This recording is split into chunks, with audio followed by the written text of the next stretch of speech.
Hey, what's up, everybody? Welcome to Conversations in Pop Culture. We're doing something a little bit different. I kind of threw down a little bit of a challenge. And obviously, Stokes, who I know, and Enemy One Entertainment, which is Lewis Porter Jr. Obviously, we're having a discussion that was very public, I guess, in a Facebook group. And I threw out an idea to have a debate, hosting it. And so that's what we're kind of doing here. But before I do that, I do want to remind everybody that my sponsor is Pocket Jack Comics.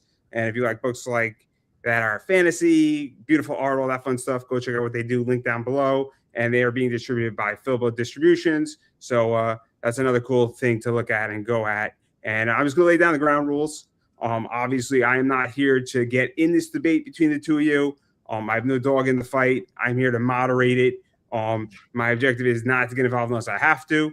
And everything in between of that nature. And I'm going to give both of you 2 to 3 minutes for an opening statement, and then you two can challenge each other's viewpoints, your worldviews, your opening statements, however you want to do it, ideas. Totally up to you. But what I ask is that if you go and make a statement, let somebody respond, and then crossfire it back and forth. So obviously, I'm just going to put this up because this is what sparked it all, so everybody can be up there. This is kind of the post that sparked it all on everything. So why don't indies team up for a joint story, release comics digital first, generate money/interest, then split printing costs. So that's kind of the topic and where this spun off of, and everything in between, as I was stating. And I figured that since Enemy Entertainment won, this was your prompt. I believe Stokes is the challenger. So I will let Stokes go first in an opening statement. Yeah, I just think how do I sound? Does that sound good? Yeah, you sound fine. I mean, I don't have a Good. problem. Okay, no, I'm just making sure, bro. No, I mean, I seen the prompt in question, and I seen other prompts from Enemy One, and the question is always interesting to me, in the sense of, I think why you wouldn't do this are kind of self evident, in terms of there's so many logistical hurdles to like getting people to agree to something, a digital release first, and then pivoting. It's just so many steps. And I see a lot of questions like that where I feel like it's asked kind of rhetorically. And I'm just curious as to, what was the impetus behind asking these questions? I mean, it just kind of simple as that. Well, I mean, I came into comics from a different perspective. I've been publishing in the TTRPG sphere for now over 25 years. And a lot of stuff they do, comic books don't seem to do, which I always thought was kind of weird. Teaming up being a big one. I mean, a lot of digital publishing for role playing games have been going on for almost 30 years now. And comic books seem like they just started getting into that as an idea and a setup. So, I mean, like I tell people, I've been doing it so long. I've got over 1,000 products I released that way. I bought investment properties with the money I've made from my digital product. So I don't get why people don't use the digital first idea in comics first and foremost. I think it's kind of, I won't use the word silly, but it's like people invest so much money doing printing and things like that. And it's like the cost aspect of that seems to be so high, and it's so easy to get into debt that way. Why wouldn't you go digital first? You can save at least the printing aspect to it, and you can put out more product relatively quickly. And you can find different ways to motivate people to get your product. I think that's a better way to go about it than try to do traditional print, get it to stores, see if they're interested, and go on that route. Yeah, and so I think it's interesting. I think it's interesting. Of course, if you were done, the problem I have with a lot of indie comics is when I see your questions, it's kind of a compound of different things that I think are not conducive to like good indie comics discourse. Which is why I asked why. So because if it is a genuine question, I think the reason why, I mean, primarily those people release through Kickstarter. And that's just like one of the most efficient, quick ways to get interest and money and backers and a fan base. So the idea of doing digital first. Now with that, so you're kind of either you're skipping past Kickstarter, coming back to it, or you're doing a Kickstarter that's only digital, which feels like kind of pointless, honestly. Like the books are so expensive. I mean, the digital sales are not like the margins on a digital sale once the book is funded is high. Like once you've already made the money back, yeah. You have some, yeah, go ahead. Oh, well, I mean, I think there's the problem. I come from the perspective of build your fan base first and then go to stuff. I mean, the advantage I had when I started doing for my stuff for the Dominion, we'd already spent 4 years building a fan base through the role-playing game side. And all the original art that we paid for, all the character design work, all the write-up was already prepaid before we even did our first page of comic books. So, I mean, we're big and we have income coming in while I'm still working on the new project. So it's, that's something I thought was, well, why don't people do that? I don't get why people don't. The gaming industry is so kind of small and so nichey. We like getting in stuff like this because so many comic guys do so much artwork. We would love to have that stuff in our books because that's how we sell more products. And it's weird. There's no crossover with it. And I mean, I know so many guys who do like the most popular superhero role-playing game right now is probably Mutants and Masterminds. They've been going for 20 years. They had DC's license for, I think, 5 or 6 years. And the most recent edition was a 3rd edition. They redid DC's license initially and then jumped, and then they got rid of it. And people have been doing support, including myself. And I'm like, why aren't comic book guys even trying to get in this field, or at least teaming up with people to do that kind of thing? That part initially never made sense. So that's why I did mine initially. I mean, all the money that we did for our artwork, we got paid way before we even started doing a comic book.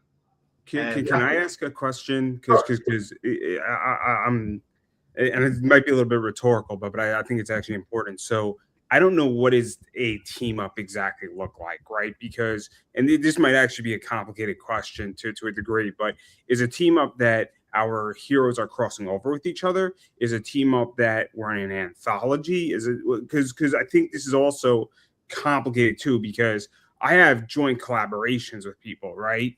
Right. So like the other night I did a wrestling hangout and 2 or 3 people, we all shared the stream together on all of our channels uniquely. But I wouldn't say that was a team up, right? But it's also, but like, I don't know exactly what a team up is. And I know it sounds like a foolish question, but I do think that is really important when we start talking about this issue, and this in particular is that what is a team up, right? Because is it that person A and person B are writing the book together? Is it that I'm just lending you my hero? What exactly is it? So I don't know the answer to that. That's why I'm asking it, because I want to make sure there's a clarification, unless there's an open definition, and maybe this is a moot point. And again, I'm trying not to interfere, but I'm very confused because I don't think it's clear enough exactly. I mean, I came from the perspective of, I'm taking more traditional sense of 2 companies coming together, bringing their IP or characters together, hiring an artist and write it separate that will do the story for both of them. Maybe someone they both work with for art and story, telling the story, using the villains accordingly, and then going back to their respective universes. I think Marvel Comics and DC's Teen Titans, X-Men is a prime example of that. I think that's probably the best one, because you got an opportunity to see the Dark Phoenix. You got to see Darkseid. The other big bad was Deathstroke, and it always like a nice mashup. Walt Simonson doing the writing, the art. I think he did the writing also on that. Somebody who worked with both companies, that kind of setup. That's what I think is the best. People can have to do it all different ways, but I think that's really the best way. And you split it basically down the middle, and you decide what things are off limits. With Marvel and DC, prime example, they did the JLA Avengers team up. When Batman and Cap fought, neither of them won. They were, that was definitely there. Because people would say, "Oh, Batman would win, Cap would win." We knew nothing was going to happen. But Thor and Superman, well, Thor lost. Makes a little more sense. And I think that's the best way to kind of do it. You pick and choose who wins, who does the stuff. And really the purpose is really to show other people other comics they may not even know about. I think the problem with all this is the logistical hurdles Because I think the two core problems I have with the way that Enemy One frames his questions and then the follow-ups is you're bringing sensibilities from other one. It's not even the same medium. Like it's a complete. It's not even adjacent to comics, TTR RPG. It makes complete sense to me that a digital TTRPG could exist like that. Like, I think it's completely. I mean, I have a few. They exist completely. I mean, right, yeah. So I'm like, that can make sense, but you yeah. have like people that only want to read digital comics, only want to read physical comics, and then as soon as you talk about DC or Marvel, it's such a different scale that it's really not even the same medium as well. Like DC and Marvel, you're talking about on the newer end, you're talking about 30 years, you're talking about 20 years, you know, like Static Shock, for instance, is probably a relatively newer character that's what, like 36 years old, you know, like these are long running characters. It's not comparable. And then you kind of bring in these other perspectives, which are cool to, it's cool to as a thought, is a thought experiment, I guess, but you're asking people, and then and to me it kind of just exposes like the wrong perspective and how wrong it is. Like indie comics is its own beast. In 2026, indie comics is its own beast. I remember I had a conversation with somebody and they were like, we should do blind bags for our Kickstarter. And I was like, why? That wouldn't work. Oh, it works for Invincible. Like, bro, you're not fucking Robert Kirkman. Like, what are you talking about? Yeah, but the things they're talking about, this kind of stuff is from the 90s. Blind bag? Yeah, I mean, I've got to remember, I'm an old guy. I'll be 56 in 22 days. And I've been collecting comic books. Realistically, I would say the first comic book that I would say as a true collector was New Mutants #2. And yeah, I mean, I don't think that's necessarily, unless you keep everything in perspective, I don't even think that's necessarily an advantage, because that's just bias. Like, but the majority of my time creating reading comics, I was creating comics at the same time. Like, I have way less biases. I don't have decades of bias to have to work through. I can just look at it and say, this works, this doesn't work. Yeah, and I don't think a blind bag would work because people real quick. People don't have the interest in the. I mean, that's it. Their interest isn't there to warrant. The interest isn't there to warrant a bunch of crossovers. It has to be at a relatively similar level, or you have to have like meaningful relationships. For instance, like, you know, I'm sure you guys can figure out who I'm friends with or who my collaborators are. So yeah, in that instance where you're already collaborating, you're already friends. Yeah, it's easy to do a crossover at that point, but you want to do it with somebody that you don't know. But the thing is, Marvel and DC are really the only they're the only two that are really in comparison with each other. Like, maybe you could throw in, you know, Image or like Dark Horse. I mean, to interrupt, you can make an argument that an IDW, you know, is there to a degree. I mean, I don't think they're as big as Marvel to DC. I don't. I could be mistaken. The argument I'm making here is that if IDW wanted to do a crossover with like Dark Horse, that could work. Oh, cool, 100%. Yeah, that seems comparable. That seems of a comparable level to me. And even a Marvel to an IDW, like maybe, or you know, maybe Flash will cross over Sonic. But these are like another 30-year, 70-year plus IPs that have the personal investment to warrant doing the crossover in the first place. But there's a problem with that thought process, because this is why context matters. In the 90s, Image did it with Valiant. There we go. Wait. But those are contexts are important. Those companies were both less than 5 years in. Marvel and DC controlled 80% of the market, but they're still the two largest ones who are not. They're at best they were maybe 5% each. They still did it. And the characters they did it with, if they're 5% each, they're on the same level. That's what I'm saying, though. Like, they be on a similar. But you can still do it with indie guys on the same level being small. I mean, okay. How do you measure level? Like, how that would be how do I determine what a reasonable crossover? I would say, and for me personally, I would say a pretty reasonably successful Kickstarter creator. I don't have anybody who's a 1-to-1 to meet. I don't think, say Chris Moses does as well. I don't know that Cat and Phil, for instance. I don't know that they have one. There's such a wide range of possibilities.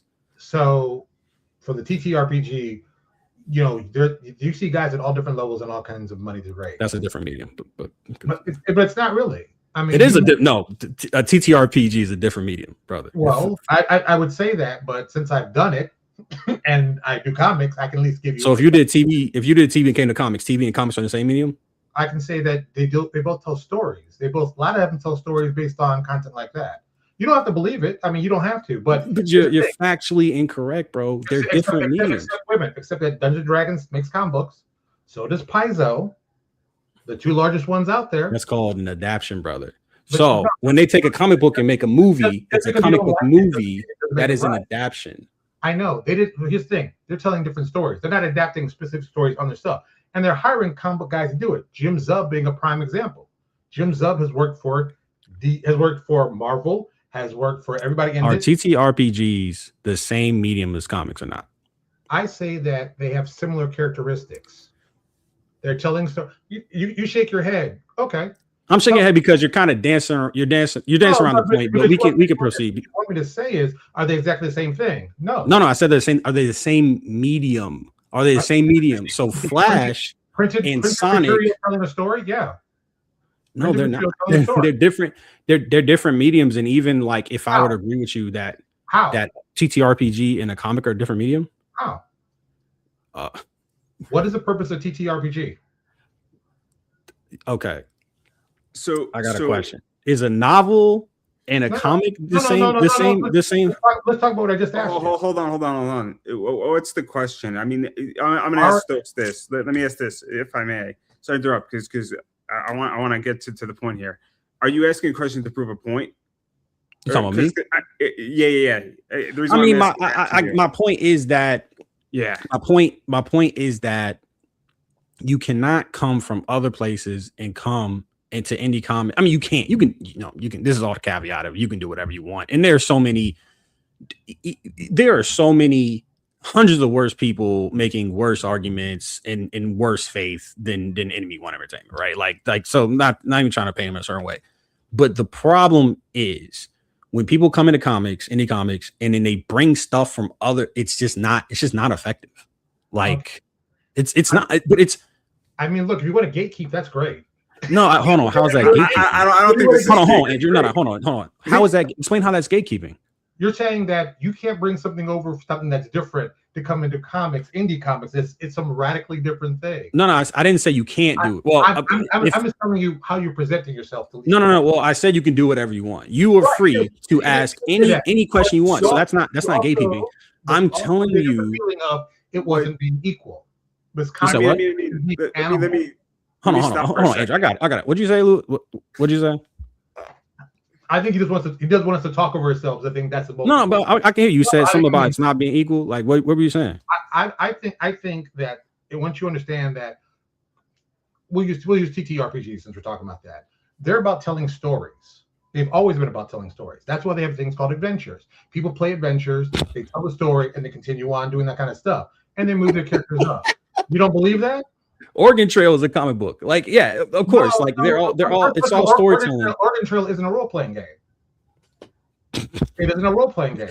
Listen, I don't want to get bogged down into semantics. You said that I was gatekeeping. Wait. I don't want to also lose. Absolutely. Make your point. I thought because I think that you like to be a little. Well, this is what I believe, and this is what it should be, and it's like that's not always how it is. I'm not telling you what it should be. I'm telling you what I think and what I've witnessed. Great. In indie comics.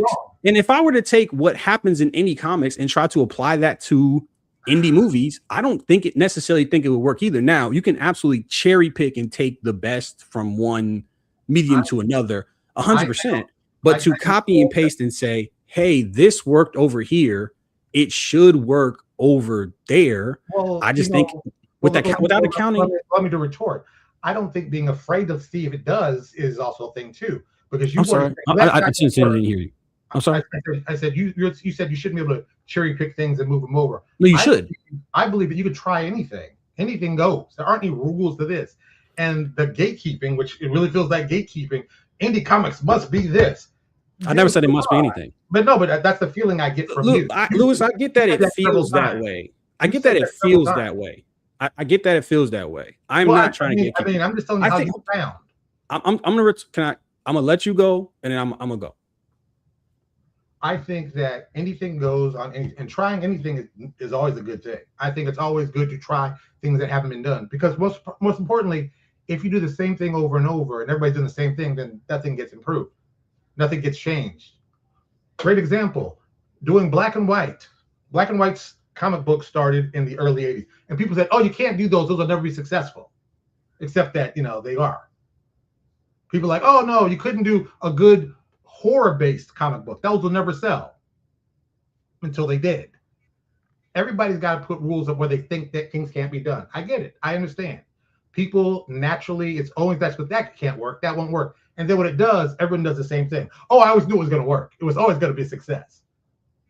Come on, that's people don't know. We never know. Try it. You got nothing to lose. You try it out. It works. You're a genius. If it fails, you're supposedly an idiot. But hey, I'll take the chance. What do you got to lose? That's like saying somebody, don't ask out a pretty girl, but she's always going to say no, but you're not as good looking as you. That's a dumb concept. Why wouldn't you? What do you got to lose? She going to say no? Okay, well, she said no. I'll move on to another one. Like anything else. I think people get caught in this mentality of, I'm afraid to fail and I don't want to look bad in public. Who cares? Who cares about that? Can I retort? Please. When I say everything I'm saying again, and I said this, it's from my perspective. So if I'm going to come off as gatekeeping to you, it's just nothing. The words aren't gatekeeping. The verbiage isn't gatekeeping, but you're going to want to feel how you feel about it. So that's unfortunate. But again, I'm just saying what you should, if the purpose of what you're doing is trying to like just try stuff out, then sure, that's just not how the tone of your post, and we're talking about how you come off. That's not how it came. How you interpreted it. Just like you interpret me as gatekeeping. Right. That's just like you interpret gatekeeping, right? Personal choice. See, that's how it works. You can make whatever you can make. I'm gonna proceed.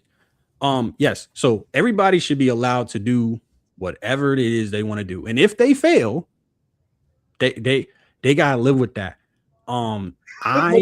So you fail, you make it sound like if you fail, it's a bad thing. If you fail, it is a bad thing. Yes. Why? Oh, so you succeeded everything. As far as comics, pretty much yes. Okay, yeah. in other facets of my life, no, absolutely not. I'm overweight. My beard is patchy. But in terms of comics, we're not going to do that. Trillion%. Do you learn more from a failure or success? I'm not trying to be like a smart ass. I haven't had a failure in comics. I've been largely overwhelmingly successful. Okay. With everything. Now, the reason why that is, can I say something real quick? You gotta I mean, we're still talking about that. Use the word success. No, but I let you go, and you're not gonna let me go. Can I finish his point? Let me just finish my point. Yeah. Now, the reason why, the way that I became overfunded, what I'm saying, so many times is I do not come into a situation with a lot of bias or perspective. I try not to. And as a result, I look at the situation for what it is and try to move accordingly. And I do try new stuff. I try new stuff all the time. Like, I don't think we should associate trying new stuff with failing. You should try to succeed. As far to answer your question, like what's taught me more my success and my failures. I mean, I hit obstacles, you know what I'm saying? Like I hit roadblocks, like shit gets off the track for sure. But the problem with failing is that it's a progress stopper. If you succeed and learn, you can keep going. You can keep stacking. You can keep stacking wins and keep going. When you say people got nothing to lose, I mean, money, right? Like financial stability, stamina, mental energy. That mentality is cool. Well, you know what I'm saying? I'm not the kind of creator I want to be, but the confusion is between you saying that and then the tone of your posts that seemingly are very much about being serious at making comic books. I just think there's a dissonance between what you are saying is more of a carefree, like light approach to comics, do it, throw shit at the wall, see what sticks, is completely different from your tone of your post, which seem a lot more definitive, a lot more like kind of suggesting, hey, this is the way, I just asked a question. What's the question? No, the questions I asked. I asked questions. You can do, like I said, you can do whatever way you want. I think your tone is very. I take the Bruce Lee effect of it. Find what's useful, works for you, and discard the rest. If it's useful to me, I'll work with it. Why not? If it works, why not use it? I don't think it works for most people. I think most of the advice you're asking a question. I think, and this is why I asked you why you asked your question. If you ask the question again as just to interact with people, to like get engagement, to just have a thought experiments, like I think it's effective. If it's supposed to spur on like meaningful conversation about indie comics, I think it fails. That's a great thing. That's your opinion. I mean, it's other people's opinions too. Yeah, other people who have never failed either. You use the word never failed, and I'm going to ask that question. And once again, what does failure look like? So if you've never failed, that means you're all successes. I would say a failed campaign would objectively be a failure. I don't mean just campaigns, but I think Kickstarter gives people a fake illusion of stuff. I mean, if you're successful, you're going to make big numbers. I don't know about the comic books, for indie guys, what a typical good run is. I know for role-playing games, guys do $250,000 easy. I don't see a lot of indie guys doing $250,000. Well, that's a different medium, as I pointed out. Yeah, but once again, money's money. If there's a fan base for it, there's a fan base for it. But again, it's all. You think there's a larger fan base of comic book fans or role-playing fans? Role-playing fans for sure, but I think they have more. You mean they just had their convention this week? Gen Con happened this week. This is the largest convention for role-playing games. Yeah. The week before was San Diego Comic-Con. Yeah. About 40,000 people showed up for Gen Con. 120,000 showed up for Comic-Con. Did I not say comics had a bigger fan base? Yeah. So, but why is the money so different? Why is the money so much? Because there's less. I would imagine that the one, it's higher. There's probably less TTRPGs. There's probably like less competition, so they have more money to spend per average. Like if you have a pull list of say 10 books, and then you support say 3 Kickstarters, that's just so much money going out. If I buy like a TTRPG like 3 times a year, then even if you bump that up, I would just have way more money to spend. I mean, but again, I'm not really interested in talking about TTRPGs because that's a different medium. Like a Kickstarter comic gross is probably higher than like most indie movie grosses. I don't even. Now that I definitely don't believe that. I mean, I'm sure Obsession or something will skew the fucking numbers, but like if you look at like a majority of indie, I bet there's a lot of indie filmmakers that can't break $10,000 on Kickstarter. I bet there's a lot of indie comic guys that can't break 5,000. From what I've seen from stuff, it's like the numbers are not even. I see guys looking for I need $1,000 to get my comic book out. I'm always like, who doesn't have $1,000? I don't know. I don't really like. All my comic book friends are like really like serious, like very successful comic creators. So the $1,000, I'm not even. Okay, back to the word successful. What is a successful comic book? I mean, for sales, what would you consider to be a successful comic book run for sales? How many units do you think would be? I mean, it depends. It's all relative. Like no, but I mean, is it 100 or is it 10,000? It's all relative. I don't understand. To what? To what you put into the project? What are you trying to do? What are you trying to accomplish? You just mentioned doing a digital run first. You're gonna make more. You're gonna make less money doing a digital run than you would a digital and a physical run. So initially, you wouldn't have a successful run under your model, and then you might have a successful run later. Why? Based on why? What? Why would I have a less amount under digital? You have less options to. The thing is though, is like some people kind of telling themselves with like the way they present information and the lack of insight that they have. I think about stuff that you don't know. I don't know about TTRPGs. You're right. I don't think you know much about digital sales. I mean, look, brother, Look. Well, this is just math. This is math. This is just math. If I have more options, I have the ability to sell more stuff, then I have a chance to get more sales. Or you could just sell direct and get a better percentage. So direct to. But I mean, look. But once again, you tell me where's the best place that you think to sell, because you can only sell as a comic guy. You can sell either digitally or in stores. That's your not true. This convention. And are you selling in stores?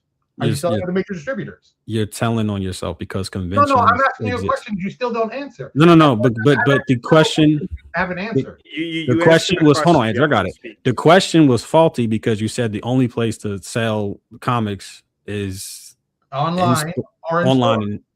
Is there someplace else I'm missing? There's conventions, there's whatnot, there's personal websites. So like that's what I'm saying. Online, right? You should online, right? Is a Kickstarter sale online? No. I said whatnot is still online, correct? I asked you specifically, where can you sell? Online or in a retail location? But you also so even though I think that's a bad argument, I'll humor you. The convention still exists, and the thing is, your digital model would. Retail. You said, I'm sorry, what did you say? A convention would still be a retail location, would it not be? We're stretching. I know you want to get the wording to be perfect so it fits. No. But I got you. This way, I'll give it to you this way. I'll be fair. No, but you. I understand. I'm not somebody who's really big on semantics, right? I'm not somebody who's like super hyper focused on the right word. I'm sure it feels that way because you've been saying a lot of wrong shit. But there is a distinction. There is a distinction between comic. And I just wonder. It's like, if you're as good as you say you are. I didn't say I'm that good. I said I'd never failed at making comics. Yeah. Well, I mean, that's what I found hard to believe. That's being particular. It's not, that. So you've never failed at comics. So your comics are well known and well established. You're making great sales. You've got the high numbers. You're very so if you've never failed, how many books do you release a year? I'm just kind of curious. You talking about like me exclusively through my sheets? At your company, how many books do you release a year? Like 7 or 8. 7 or 8 a year. So you probably spend realistically. How many pages are your books? I mean, you can say standard for sake of arguments, 24. 24 pages. Okay, so 24 pages of story. Yeah. All right, 24 pages of story. Let's guesstimate. You pay. I'm going to guess in the relative range of probably about $100 a page for art. For the sake of argument, we can say yeah. Okay, so let's figure then another $100 would get you writing, coloring, and lettering. So writing, I'm the writer. But still, what's it for a budget? We have to build a budget. So really, so you don't budget. I don't budget like that. No, I don't budget for writing. Fuck okay. No. So your writing is free. So we won't count it. I'm going to say something. You take equity for your writing instead of payment. Is that a fair assessment, Stokes? Whatever is left over the Kickstarter, I keep. I'm making another book. You're taking equity in your project, therefore that's how it's set up. Good point. Taxable positioning. But sorry for interrupting. I wanted to just No. So realistically, let's just say let's for quick math, 25 pages, $200 a page. Quick math. Five grand a book just to create for production wise, based on a $200 per page. Correct? For the sake of argument, sure. Great. You do seven of those per year. So that's $35,000. For the sake of argument. For the sake of argument. You add in printing. Let's say printing would probably be about equal. But how much is your print? How much cost for printing? Equal to what, bro? To your budget that you set. Fuck no. So how much you pay per book? I mean, some of this stuff you're asking me, like stuff that I wouldn't. This is shit we could have a conversation offline. No. Wait. I've been a graphic designer for 30 years. I know printing very well. I know what your cost should be per book. So I'm very transparent about that. You can go check this stuff online. I mean, you can be transparent. I'm not being that transparent. But I'm asking you, the production costs are the production costs. So if you're doing 7 books, like I said, realistically, let's say $7,000 per book, you're really spending about $50,000 a year on book. Realistically, that's a pretty reasonable amount. I don't think so. I really don't think so. I think we took a lot of steps. I mean, you said that I did some very basic budgeting. but I mean, listen, bro, you skipped past so much stuff. So I don't have a writing budget. So we can take out like I don't know how much you counted for writing. We can take out 50 of that and multiply it by whatever figure you have. So great. We'll say $100 a page. You want to do that? $100 a page, $2,500 plus. You'll still do printing the same amount. So 2,500. The printing's not the same amount. I mean, that's where you're losing me, and I'm paying like $3 a book. Page, 25 pages. I'm paying $3 a book, bro. Like it's not comparable. I mean, I know printing well too. I had a sponsor who was a printer. I mean, I know exactly what everybody was charging. You know, so this is printing is the most expensive part, in my opinion. Right. No, it's not. It's not true. That's not true. That's true. What I mean, listen. You're asking me, right? You, Lewis Porter, are asking Anthony Stokes. Yeah. I'm telling you, and guess who would be qualified to know about this? Me. With 30 years experience doing graphic design for major companies like Ethan Allen, Macy's, and has done publishing most of his life. Yeah, that would be me. Publishing in a different medium. Publishing in a different medium. Publishing. Printing. But bro, printing doesn't change. That's the fun part about printing. Printing doesn't change. Have you been to a press? Have you actually been on a press run? Because I've been on hundreds of them. I mean, you can throw your experience. It's not experience. It's just telling facts. I'm doing it for 30 years. That's experience, bro. How does that? I'm going to answer your question. I'm going to try to answer your question. I would know how much I pay for printing. There's nobody else that would know how much I pay for printing besides me and my printer. Zero shot. I got a book coming up. Okay. Things were very expensive. The printing is not going to be comparable.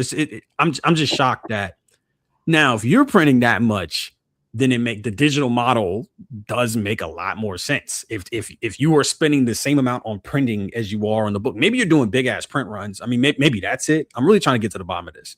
I don't do thousands of books for book. Okay, so you don't do so I gotta stay liquid and I gotta keep moving because I'm making so many books. So I gotta consider space.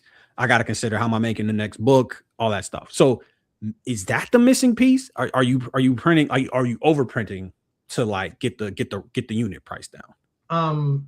Even on a small print run, $3 a book is very realistic. $3 a book. If you're paying less than $3 a book on 24 pages, I'm going to ask some questions of your printer because the math is a math there. The math is a math. It does. The most printing is when you turn on the press to get the first one. After the first one, you know, like the old joke, when they did print on demand, when print on demand started becoming a real thing, the costs were pretty, you know, they were low, but they weren't like dirt cheap. You're not printing a book for $1. You're just not. You're just not. You're printing a book, it's not going to be that. If you're your model, right? You're going to do about 1,000 units, it's going to run you about $3 per book, about $3,000. That's standard anywhere. Now, you don't have to listen to me. That's great. You can check that information out. You don't have to listen to me. You don't have to believe. I think the thing is, you're assuming that I'm printing out 1,000 books. It's just weird. It's just odd to me. And I think that this is where your experience works against you here, because you're walking in with all this baggage and all this bias and all this perspective. Okay. So you don't think 1,000 books is? I mean, that doesn't seem like a lot of books to me. You're wrong. Like this is what. Can I say? Let me just get this off without interrupting me.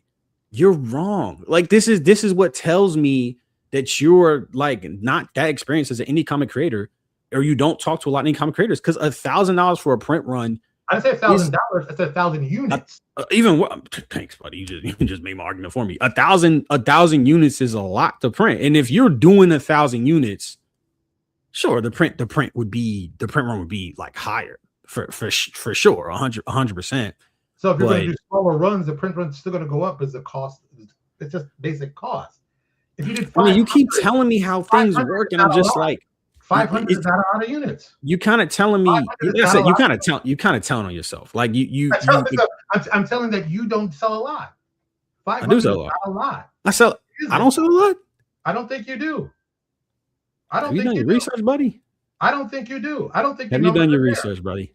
I mean, you keep saying that, but when I ask you about numbers, you're like, I don't want to discuss that. I've got no problem. I'll tell you all my numbers. I bet you will say your numbers. I don't have a problem with that. Why would I have a problem with that? Hold on a second, Ludus. We're getting away from the. we're getting away from my point. My point is, I'm not going to tell you how much I'm spending on my artists and all that stuff. But you said 100. I went with it. Why not? Can you say? Hold on a second, Lewis. Why not? Hold on a second, Lewis. You keep coming. Didn't I let you talk? Why do you feel like you have to keep interrupting me? That's confusing for you to be. Why not? You have to be 30. You have so much more experience. You got to give him the ability to speak. Yeah, you're not really conducting yourself as respectful. Stokes has been respectful to you, and you got to give it back, bro. You know how it is with me. That's how they do it.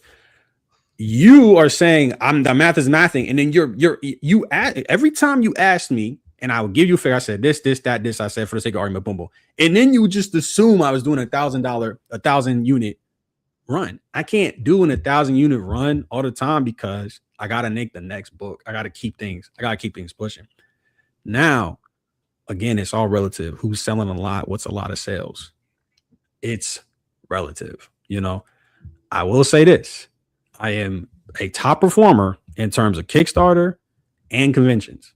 Kickstarter numbers are public. That's, like I said, you should have done a little bit of research. Conventions is a little bit harder to like quantify in terms of, not everybody's convention sales are public, but needless to say, no, I sell quite a lot of books. And yes, I do take a hit on the unit per price because, like I said, I want to be liquid. The thing is, there's a printer I work with. The price at 100 copies and the price at like 700 copies is essentially the same. You're talking about like 10 cents. You're talking about 10 cents. If you want to go and debate them, you can. That just is what it is. I know you're shaking your head. You're like, I've never experienced this in my 30 years of TTRPGs. No, I just don't believe you. You cannot believe me. I mean, I can't persuade you. Look, I just don't believe you because that's facts. You can check in 10 seconds. You can go buy Kablam and look at what they charge. They show Kablam. They tell you the price breaks off. Kablam. I don't play with Kablam. That's the most basic one. You could check that information. That's readily, easily available. Dude, don't. It's not like an experience any comic creator, bro. I don't believe you. You cannot believe me, and I don't really care to try to persuade you otherwise. I know. Thank God, because I mean, like I said, what you're telling me. I know it blows your 30-year mind. I know. I know that you like to do personal attacks. That's what you do for. But not personal attack. You said no. Hold on a second. You said, I have all this experience and all this other stuff. You brought that up. You brought that up. You're not. You don't budget for books. What kind of businessman doesn't budget for books? A successful one. What kind of businessman doesn't know his budget for his books? A successful one. If you don't know your numbers, then what are you doing in business? I'm doing really good. I'm doing really good, bro. Successful. You told me. Should we go to Kickstarter? Run? Come on, dude. Should we pull up Kickstarter? What? Because remember, it's all based on what you said. The Kickstarter shouldn't matter because it all depends. I didn't say they should. I think they should fund. First off, I think Kickstarter should fund.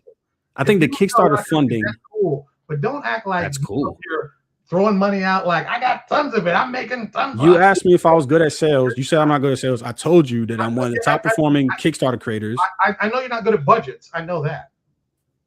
From what I just heard. I mean, you know what's fucked up? I don't. Basic business. You know what's fucking crazy? You don't know your numbers. You know what's crazy? I don't have to budget because I sell comics. You have to budget. I don't have to budget. Right, yeah, you keep revealing how we don't budget. You said what? Why would I budget? That would be, No. You have to budget.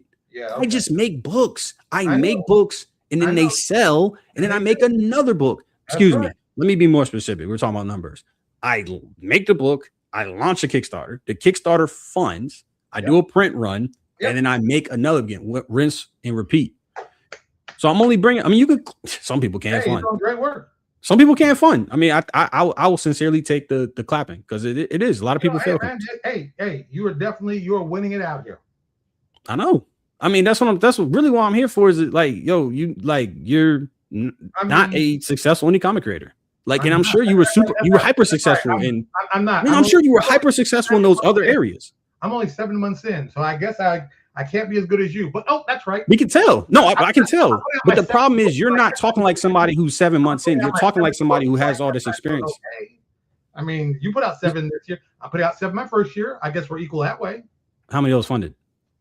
I didn't fund them. I put them out. I put the money out of my How many of pocket those funded? because I'm a big boy. I put the money out of my pocket that I had. I paid my people accordingly. You checked your budget. And then I got the stuff. That's what I did. You checked your Big budget. boys do that. Big boys Talk do to your that. accountant. I don't be like, Can I make a book this month? money. I was like, hey man, here's my stuff. Here's the money. Here's what we're doing. Let's put them out. So let me ask you a question.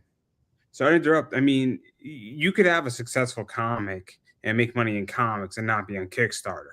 I mean, and you could just pay for it out of pocket. And that doesn't mean your book isn't successful. It just means that you didn't do it through Kickstarter. It means the Kickstarter is not successful if it doesn't fund. Yeah. But if you didn't go on Kickstarter, it's a moot point, right? I mean, because you can't say you failed if you were never on Kickstarter.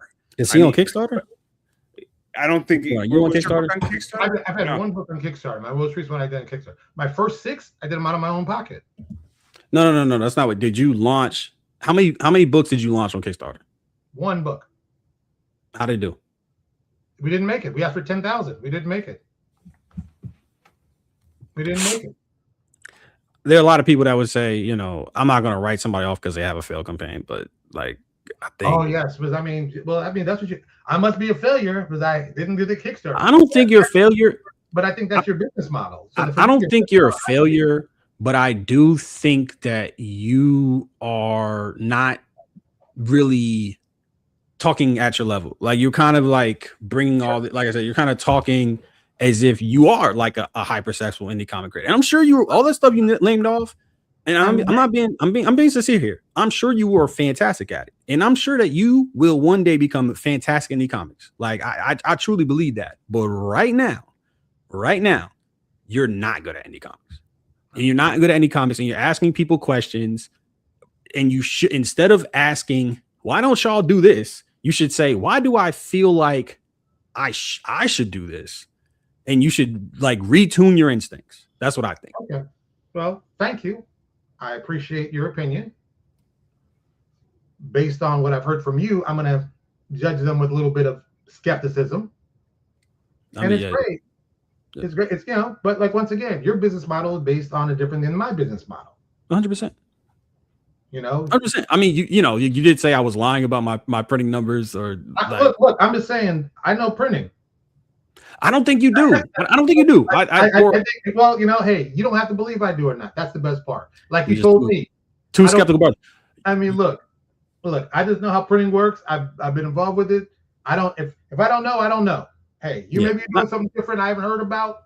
Maybe something I haven't heard. It's possible. Yeah, it's just called smaller print runs, bro. That's all that is. At some point, why do a small print run? To make the next that sounds like an ego situation. Why do a small print run? Why not put it out digitally, make some money, get some interest, get people excited about it? If I launched digitally first and then did a Kickstarter after the fact, I would lose money. That's why. And I'm not alone in that. Like that. Or now, when you say release the Kickstarter, or digital? When you say, are you saying sell the digital and then maybe you can promote it for free? You can. The best thing about I like that I agree with. Now I think you put up half the book and say, here's half the book. If you like this half, here's the other half for sale. Buy it here. You think people won't buy it? I think don't buy it.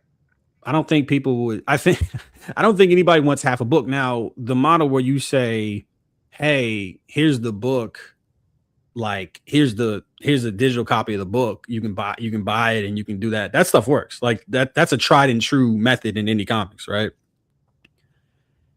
Half the book. Who wants to check out half a book? That I'm skeptical of. You know that. If you check half a book for free, what does it cost you? Time.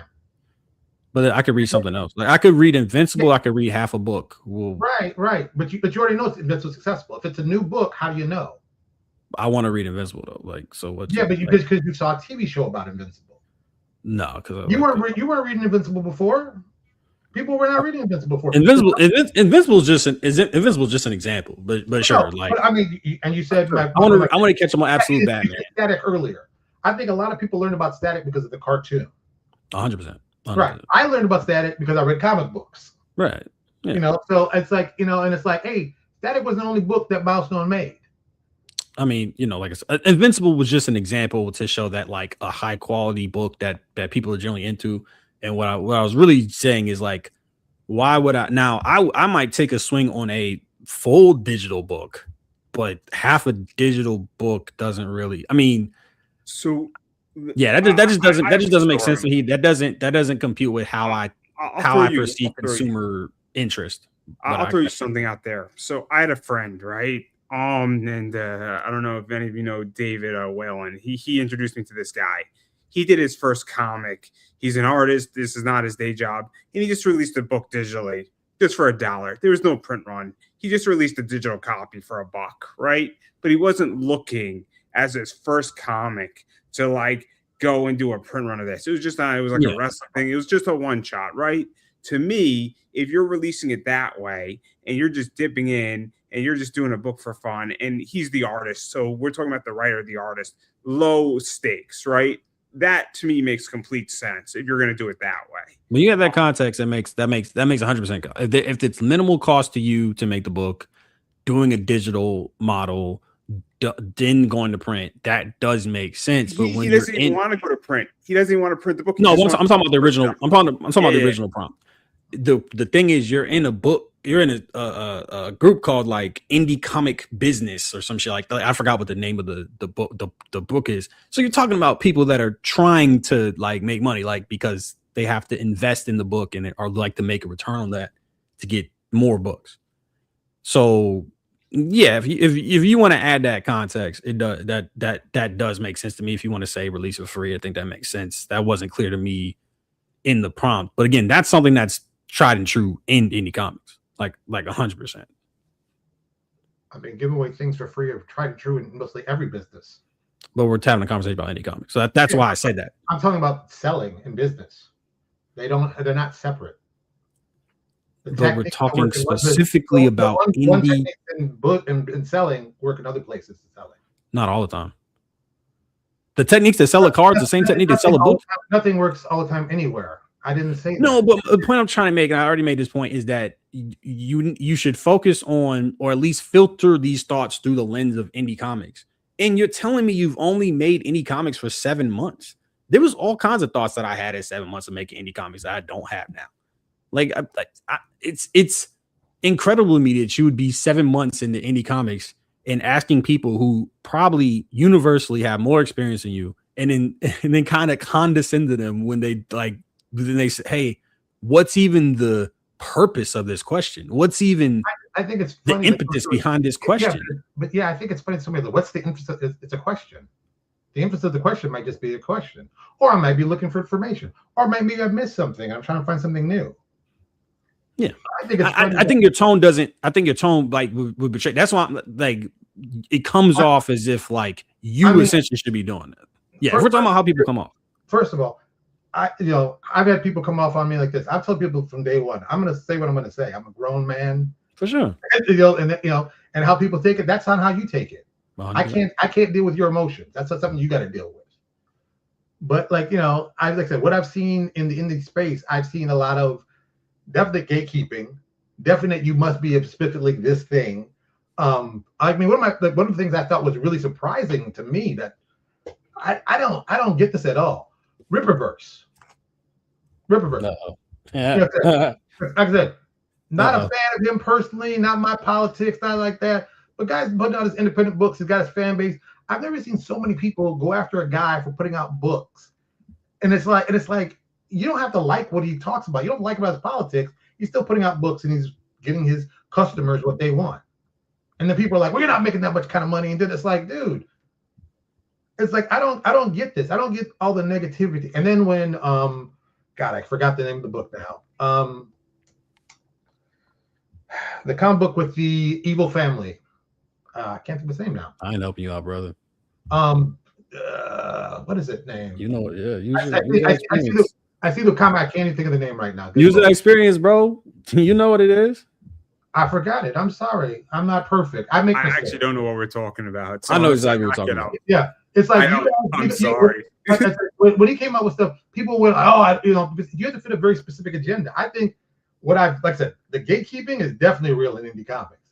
I mean, Jesus, you guys gatekeep in a way that I didn't think anybody. Who's you guys? So you're not a part of indie comics? Not my own self. I'm just me.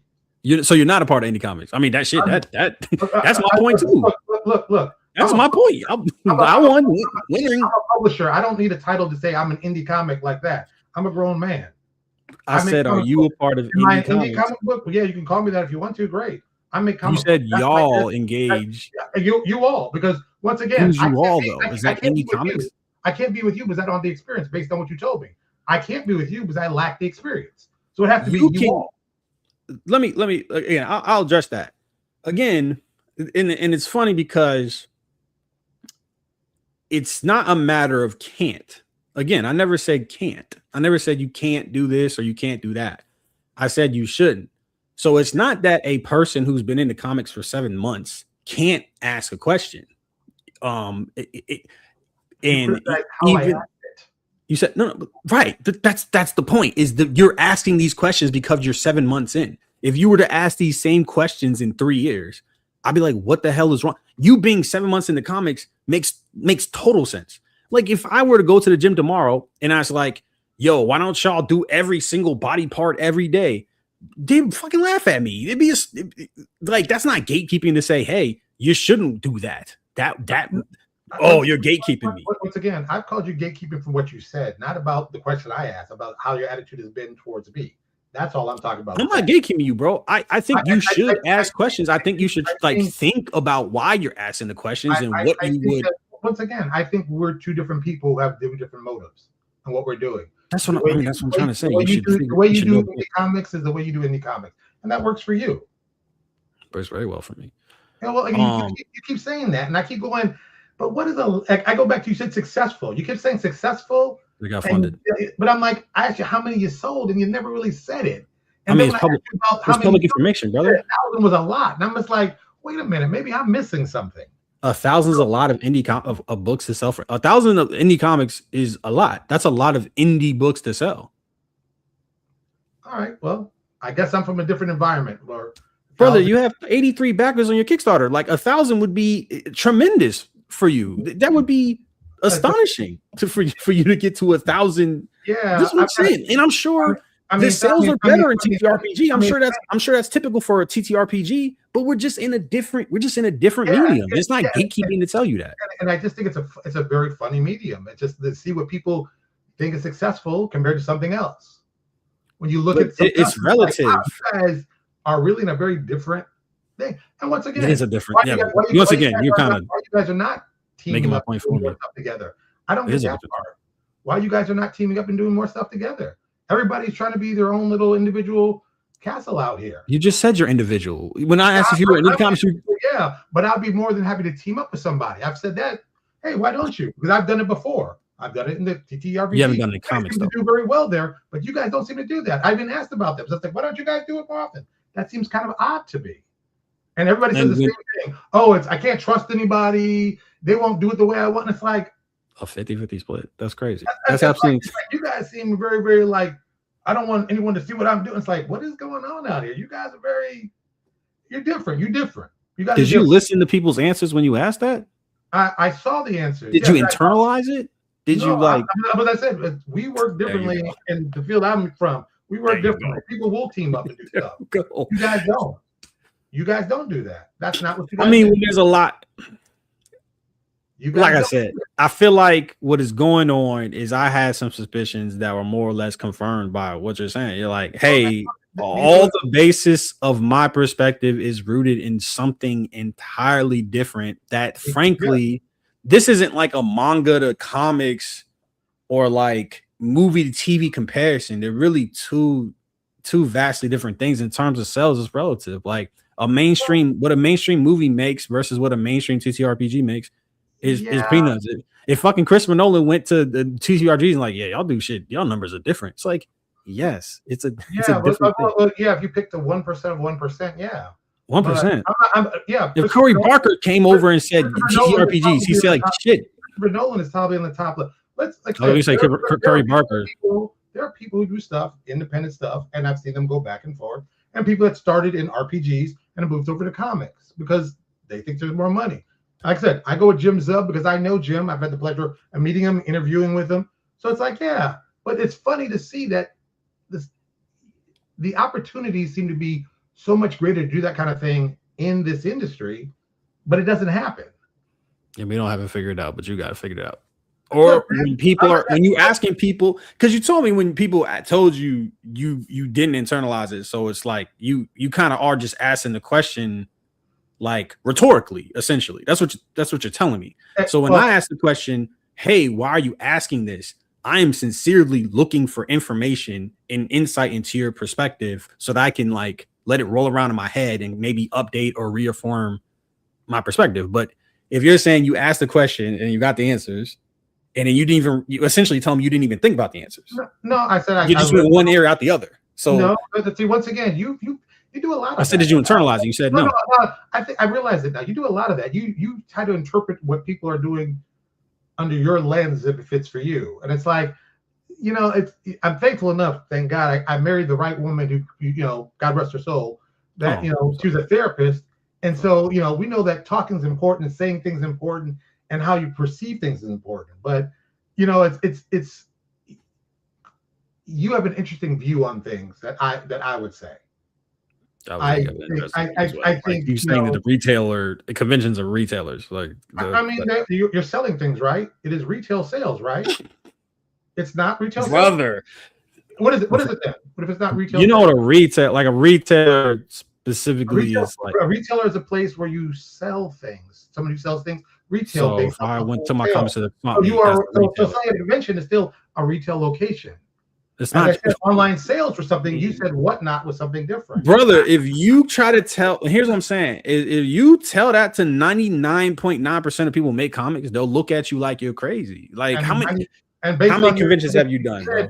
99% don't make any money, but you said you're on the elite of it, and you're selling. I am one of the better convention sellers, yeah. Right, and you said that. You told me that. So the 99 people will not make any money. So, right?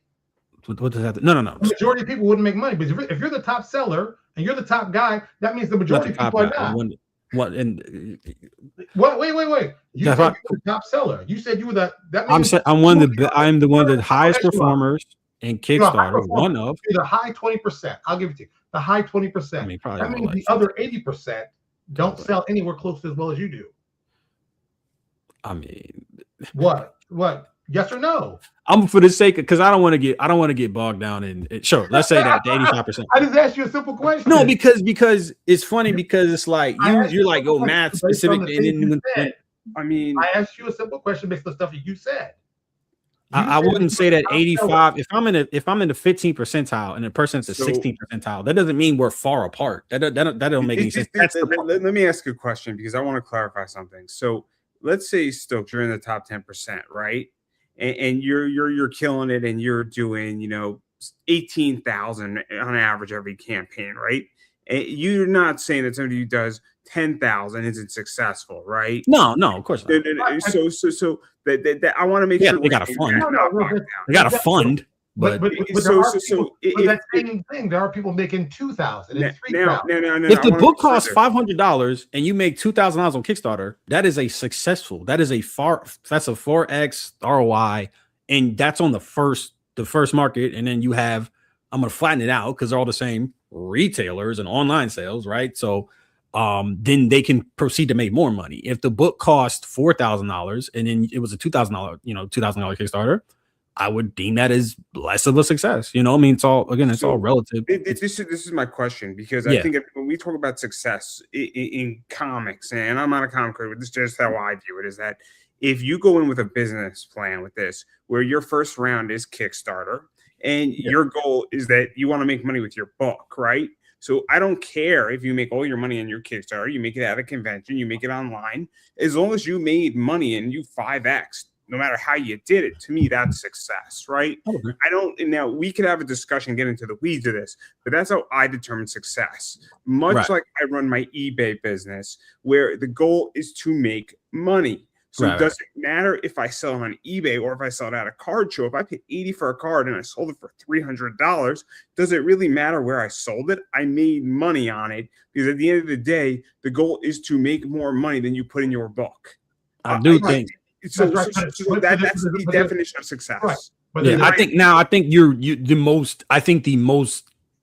most effective way, the most efficient way to make that ROI is through Kickstarter. For sure. It has like one of the bigger reader bases. Whatnot has a huge base, but they have to be fucking online. Like there's so much other shit. Whereas a Kickstarter, you can set the shit kind of more or less forget it. You don't get that. You don't get that audience in. But you are correct. Wherever you make you can. The problem is, and I think this is where I agree with Enemy One, is that, or I'm assuming he would agree with this, is that Kickstarter is not the end all be all, and also Kickstarter is like one of like a bunch of different markets. So I think we would agree there. So if you don't make the money on Kickstarter, there's plenty of the other ways to make money. Like some of my books are like in the red on Kickstarter, but in the black through conventions and shit like that, like 100%. But I think you also have to earn a certain percentage to consider yourself to be a success. Like I said, if you go to Kickstarter or whatever you sell, you make $9,000, but it costs you $901. I would say it's successful. I would say it's successful in the sense that you generated $9,000, and then you can sit there and say, for instance, I do Kickstarter consulting for multiple clients and stuff like shit like that. So the number, you can leverage the number or what have you into some other shit. So I can say, I was in a Discord today, and the guy was like, we're a publisher or distributor. We're looking for books that did well on Kickstarter. $9,000 is, I find, like, I think that by most people's definition, that's like good. That's good enough to somebody who's looking for good numbers on Kickstarter. You can take that and leverage that. Boom, boom. You can say, hey, this made over $9,000 on Kickstarter on your what? Like any area where you are publicly doing really well, you can leverage that into some other shit, like for sure. Right? I think we agree there, right? I know. I definitely agree with that. I think leverage is important. Leverage is important, and like, so I don't have all this like business. I didn't have a business degree. Like I didn't go to school for business. That's just what I understand. I understand consumer behavior. I think I'm really good at making comics and presenting things the right way, and I just understand leverage, and that's pretty much it. Well, I think it's important to understand the numbers. I think any business, if you don't know the numbers, you don't know your business. I mean, that's probably generally true. Like for sure, that's generally true. I would agree with that. Like I said, we go back to the budget thing. Like that, I think that's like. I think a budget is mainly important. I think it's incredibly important. I mean, like I said, go ahead, Andrew. Like, how do you know? What I was going to say, sorry to interrupt, is that depending on your business, right? So I run an eBay business. I need to know my numbers on everything, right? I know my numbers on shipping. I know my numbers on this, but I don't think either one of you would say, because it's not a comic business, it is a card collectible comic business, and I need to know my numbers, right? Exactly.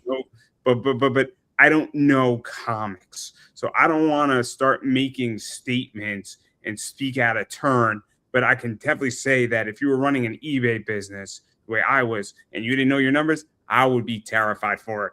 Both of you. The fact is, we are still in a creative endeavor, so we are still. Yes. We are still. So I know that I'm getting enough revenue to say, okay, cool. But I look at like, okay, I got enough revenue to make X, Y, Z. I mean, how would you notice that you had a small leak? You said what? You could have a small leak and not even realize it, because if you don't know your numbers, you don't know your percentages. You run an eBay business. I'm willing to bet you.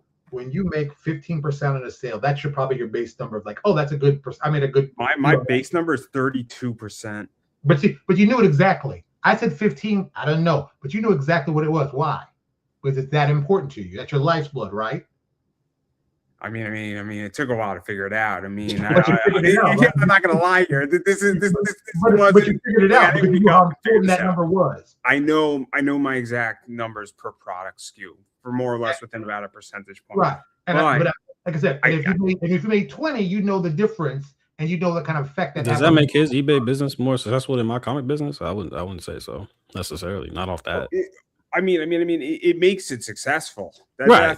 That's it does. And you're not, like you said, like it is a business. Like you're like reselling, right? So like, yes, you are strictly making it for business purposes. I'm not making comics.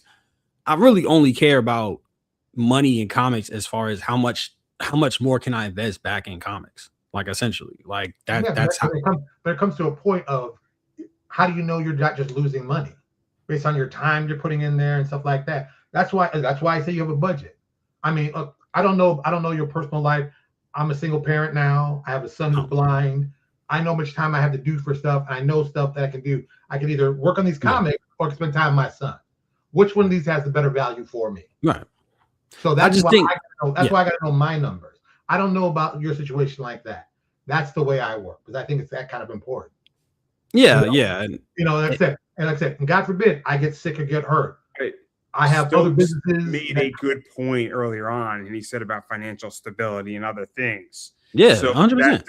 that does factor in. Where Right. I mean, if you're you do have something to lose, essentially, like you're picking working on comics, or but I've also put in a cushion because of the other stuff I've done. Right. The money I made on the TTRPGs, I bought houses with. Hell yeah. When I sell my houses, I use that money. I can start up comics. That's why it's not a big issue for me. I got the money. I got this house. I sell this house. Yeah. All right. So that kind of stuff. We have plans for that. I like hearing about that shit, but that you still have something to lose. If you built, the thing you have to lose is your cushion to make more comics. Right. But I also know that I can make more money. I can always make more money. I'm never afraid of losing money. I don't like losing money. But I'm not going to worry about losing it, because I know if I made it, you make it again. You got to just, okay, how would I do? Do this, do this, do this. Okay, let's do that. If money is truly no object for you, and let me tell you something. I love hearing that you bought a house from the TP. I love that shit. That shit is fly as hell. That's fucking fire. If you wouldn't consider, I'm only saying this because you said time with your son or making comics, right?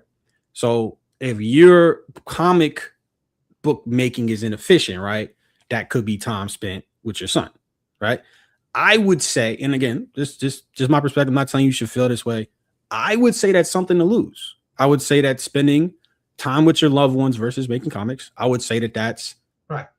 That's something I factor in. I'm like, okay, cool. I'm on the road for 14 weekends out the year doing conventions, right?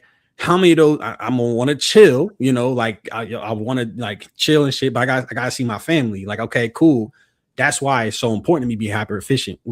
So when I'm with my family, when I'm showing my family, I can really enjoy that chill time and stuff. I would say that that's something to lose, even if it's not financial. Now imagine if you didn't have that cushion from TTRPGs, right? And I'll give you an example. Is this guy, not gonna say his name. He wanted to make a choice with his first Kickstarter. He wanted to try something, right? I told him, bro, that's gonna raise your price, your printing price up. That's all it's gonna do. I don't think it's gonna result in a lot more sales. It's gonna raise your printing up. Makes the book, does his thing, right? I taught him he's trying to get something done. I'm like, yo, bro, you should just get a new piece of artwork for this mate. He said, I'm out of money. And it's like, essentially the choice that you made, in spite of people telling you, and again, it was his right to make a choice. Like, I didn't say you can't do this. Now, I think his future making comic books is a little bit compromised if he can't get a single piece of artwork made. That's something to lose. People have something. There's a single thing that I'm going to try to actually convince you about through this conversation, because we can go our separate ways and have our own perspectives. People have shit to lose. This shit costs money. And even if it doesn't cost money, it's an artist and it's opportunity cost. Artists can only sit in front of a tablet for so long in their lives. They can only do so many lines, so many times in their life. So all of this, it's not high stakes. It's not life or death, but there are stakes. There's always going to be stakes, and there's that. And, being a single father, but my son is 16. He's going to be going to college soon. I will not be dealing with stuff. All the stuff, the reason I started this 7 months ago is because the last 14 years, I was raising him up, doing everything as a good parent with. Now he's a little more independent. I don't have to worry about that kind of stuff. I have more opportunity being older. I have more money saved. I've done better deals. So I have more options. So yes, can I lose money? Absolutely. Do I make calculated chances? Of course, but you're supposed to. Yeah. I said, I'm not 40. I'm not 30. I'm not 20. I'm much older. So stuff I can do, I can do better. And the experience that I have, I can cut corners that most people can't cut. Oh, you need a piece of art done? I know this person, you know somebody can get it for you done in a day. No problem. Boom. Here's the money. This person will work for you this price. Oh, that's great. But I really need for this price. Okay, great. You know, that kind of stuff you learn over time. And I said, and if I'd done it just from just purely comic books, I wouldn't know. Honestly, I wouldn't know how to deal with printers. I wouldn't know how you can strong arm a printer. You know, I've had the pleasure of doing that. I've done it enough times. Like I said, I know those numbers. Those numbers are important. I have to know those numbers because the choices are spend time doing this, spend time with my son, or spend time with whatever woman I'm trying to see. So you do have something to lose. I don't think there's anything to lose. It's not a one or other. It's not. You have to make choices. You did present it as one or the other earlier. Well, like I said, I'll put it this way: you have something to lose, time. But you only have I think that's super right. I mean, I don't think that's insignificant either. Right. But now, and I do think it's irresponsible because I don't know how much a TTRPG costs. Like I don't. Like I never done it. I have no clue. I would imagine it's less art, maybe. Oh. You know, more art. Okay, cool. So see, you guys paying art, and what we do is that's why I can't imagine. That's like you guys. I don't know how you don't do it without a budget. Yeah, the reality is and I'm not trying to brag. I just make I just make so much revenue, and I just say, okay, cool. I can make this book. And it just comes in. You know what I'm saying? I do a lot of conventions. I just get a lot of I got a lot of revenue streams, and we just keep this shit moving because it is a business for me in the sense of like as much as I need it, as much business I need to make comic books. Like for me, that's all that matters. But again, I think you and I are fortunate enough to have, right, like a back, like, you know, like you said, like rainy day, you know, et cetera, et cetera. I don't think a lot, but I feel like if Andrew went and started making comics, he'd probably be all right because he can fold himself with the eBay money, right? That is not common. So when we're saying, and to me, it is irresponsible to now. Again, I think we should separate. You should try stuff and be open to ideas. Separate that from, hey, just throw anything at the wall, jump out the window and do some crazy stuff. Right? Yes, that's my point there, and it's just like because there was a point where it was in question if I could make comics anymore. There was a couple. There's times where I've been like, kind of like cutting close on some shit, and in that time, you know, it's like you have a couple different doors you can walk through. You know what I'm saying? And now I'm fortunate enough to be like, I can do stuff for fun. You know what I mean? Like I went to San Diego Comic-Con. Like that didn't, there was zero shot I was getting into black based off of that trip. But I did it because it was fucking fun. I got to like connect and network and stuff like that. So I think the core problem with comics and indie comic discourse is you have, and some people don't like these words. I'll say hobbyist / doing this for fun versus the serious business people. And of course, these people can mingle, but at the end of the day, they have two completely repellent philosophies when it comes to making their stuff. And then so if one, you know, what is the right choice for one is the right choice for other. And what I think you're saying makes a lot of sense for the hobbyist, just go have fun. If I'm paying $40 a page for a book, do whatever fuck you want, right? Like it's like you're coloring on the walls of a condemned house. Go fucking nuts, right? But when when it's 100 a page, like that's the quantifiably higher stakes for that. So I have a word for it. I have a word for that. It's called the wantrepreneur. So wantrepreneur. And I'll be the first person. I'm in a weird position with this show, to be honest, because right. I do this show because I want to do it. The stakes are relatively low. It costs me about $50 a month to do it. But, you know, I try to put out good quality and I try to stay relatively consistent. And I do 80 to 100 interviews a year. And I'm having a good time doing it. But, you know, it is, and it's slowly going up. And it has been for the last 2 years. But I don't know. I don't want this as my job. Right. That would kill me. It would be miserable to do this for a full-time living. And it's really hard. to make money doing a podcast. It's really fucking hard. But this is a hobby. This is a hobby, which isn't a bad thing to do. You could have. But I make a little bit of money doing it. I would say that I got half my costs covered with my sponsor, which is pretty good. Right. And you know how many shows have sponsors? Very few do. It is hard to get sponsors. So the point is that, but it also benefits my eBay business because it gives me perspective into buying patterns. Right. So it is research and development. But the point I'm making is that there's the entrepreneurs, and you said, well, where go have at it and go fucking nuts, right? And have a blast, right? But that doesn't mean you still can't make money doing it as a hobbyist. You can make a decent amount of money, but it is what it is. But yeah, and I definitely can't float a comic. I want to make that crystal clear right now. Okay. Right now, I'm economically okay, but I'm not great. And it's been a rough year in my world. But we don't have to talk about that. That's not about me. But eventually I will be able to float a comic. But eBay is not easy. eBay is not easy right now.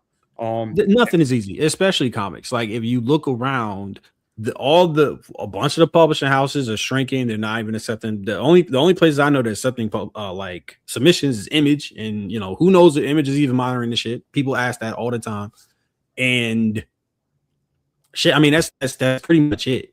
The point I'm making is that this is a small cycle in reality, in my opinion, where I think things are going to get better. And right now, the economy is a disaster. When the economy is a disaster, everybody's shrinking. And my mom is right now trying to get a book published. And I know it's a different medium, but even those publishing houses are shrinking. So, and that's if comics are shrinking and, novels are shrinking or other books are shrinking and then movies are shrinking too and a bunch of stuff, it's not coincidental that all the media is limiting their submissions because the economy is rough. It's not easy to do it. Consumer patterns have changed slightly. And that's my point that I'm trying to make. But this will pass and things will open up again. But also, just on a cycle. Technology has changed us. That is as well a factor too. But sorry for interrupting. No. I mean, I just think people need to be more. People need to be more intent, have more intent with what they do. And they need to. I had a conversation with somebody. I was like, "Hey, are you a hobbyist? Like, what's your like?" I said, "You sound like a hobbyist right now. Like, what you are saying and the words that you are using in terms of using are hobbyist." He was like, "Yeah, you're basically calling me unprofessional." I'm not. I mean, not unprofessional way that people may mean, but unprofessional in the sense that yes, you are not talking like a professional. And then they had to kind of figure out what they wanted. And I think there's a lot of people that aren't doing that. And to be fair, I believe the question that was posed was in a indie comic business group. It was specifically in a group that was for I'm assuming for making money. You know what I'm saying? But not everybody feels that way. I mean, it does say business, but people, what's the difference? I don't know. I'm a hobbyist. I'm a professional. It's like, look, you're only professional if this is how you earn your money and this is how you eat with. That's what I think professional is. I mean, I'll throw something out there. So Matt Knowles gave me a good position on what is a professional, right? You're getting paid to do something. Now, if you are getting paid, now we could have an open discussion, and there are many different levels. So, you are a different professional in comics than somebody who just wants to publish 2 issues of their book, right? Yeah. But if somebody, published a 4-issue miniseries and got paid $12,000 to do it, I think they, in some aspects, are a professional. I mean, I don't know, because the definition of being a professional is that you are paid to do a job, in essence. Now, I think it's perspective. I think not perspective, prospective. So when I say I want to be a comic professional, for me, that means I would like to have a majority, a lot of my income revenue be from comic books. I want, guest tables. I want doors to be open as a result of my professional career. I want infrastructure to be made available to me as a result of eventually. And then another professional might be like, I want $80,000 a year, right? I think the important thing is the intent and what are you trying to get out of comics. And this just occurred to me. It sounds like enemy one is in that regard already set. You know, he said he's got this side, he's got this business. This is his side business, essentially, right? Like the TTRPG is your main shit. You said you bought some houses, lit. So I mean, that's another side business. You know, it's one of those things like I got lucky in life. I've got a lucky. You're chilling. I got a good job. I did that. Now I got a lot of side business where I can try other stuff. Hell yeah. Yeah, and I said, but I made sacrifices to put myself in that. Hell yeah. No, 100%. I said to say that we have a completely different, and this just occurred to me. We have a completely different mentality, and the pro versus hobbyists, they always clash, and I think I think it happens as a result of like hobbyists shouldn't be in a comic business group if the goal it should. I'm not saying they can't. If based on the understanding of what the group is, right? Now, if we're in a comics for fun group, and I say, what's Shaw's ROI looking like? You know, that to me, that would be antithetical to what that group would be. And then if somebody were to have a problem with what I was saying, I think they'd be justified. I mean, like I said, that's me, it's personal opinion for that kind of thing, but it's like it's a business. My idea of business is you talk about business. You know, you could be a hobbyist and still talk about the business. Like you said, it depends on, you know, if you make $100,000, you make $10. Someone paid you for what you wanted, you got paid. So that makes you a professional in my book. If you do it every day, that's very much a professional. Don't you think those two people are different? They're going to have different like perspectives. And I mean, look, like I said, I'm a professional graphic designer. Why? Because I've been doing it for 30 years. This is how I earn my money. This is how I eat. That makes me a professional. Am I a professional game publisher? I guess. I mean, I got 1,000 products. I've done books. I got a game option as a movie one time. It's like, yeah, is it possible? Yeah, I guess I am. But do I consider myself that? But do I know my numbers? Of course. I think it's all about what you want out of it for yourself, and whatever that means to you.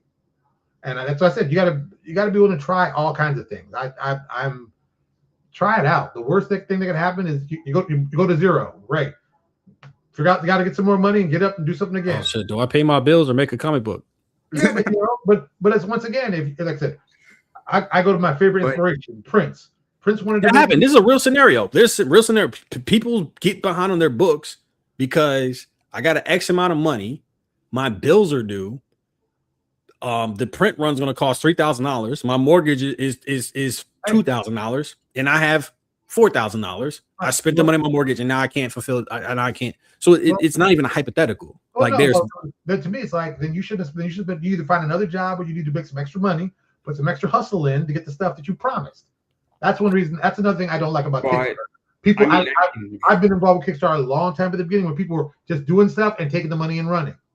I'll ask a question, and how many Kickstarters has everybody been screwed here on? Just curiosity. I don't even be counting that shit. I've gotten lucky. Not that many. I've been screwed on 4, right? 4. I backed 170, I think, and I've been screwed on 4, right? I don't know if that's high or low. I'm not happy with any of it. Right. But I've had a project that was supposed to be in my hands. You know, I backed it in November, supposed to be in my hands in May, and it took like a year and a half to get me. And I'm like, what the fuck?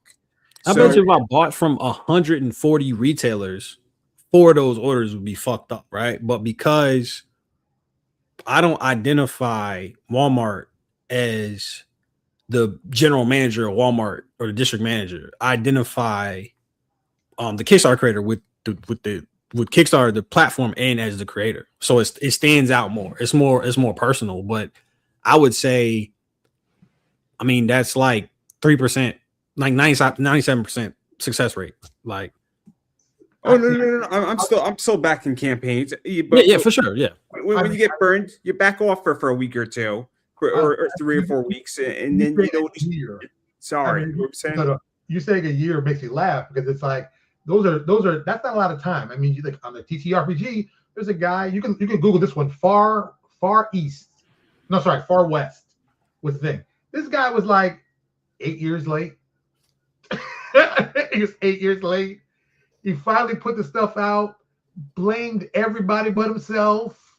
People went nuts. There was like, I think he actually got served a lawsuit because he was so late, but people said it was fraud. And this is, god damn, this must have been my wife was still alive. So we're talking 2012, 2013. And it was like, this is when this guy did it, and he just flopped it. I know guys who signed up stuff, never just took money and ran. Didn't even try to, like, nope, took the money, gone, bye. Like, what the fuck are you doing? Oh, just taking the money. What you gonna do? I think that does happen, but I also think what also happens is people, to your point, budget, they miss budget or what have you, and their life expenses eat into their Kickstarter money.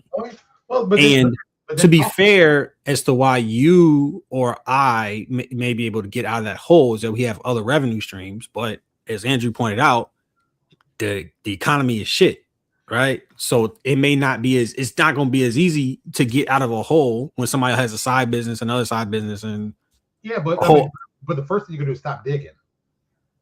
Stop digging the hole you're in. Most people continue on still doing the same thing and expect to get out of the hole. And it's like, come on, dude, stop doing the most big.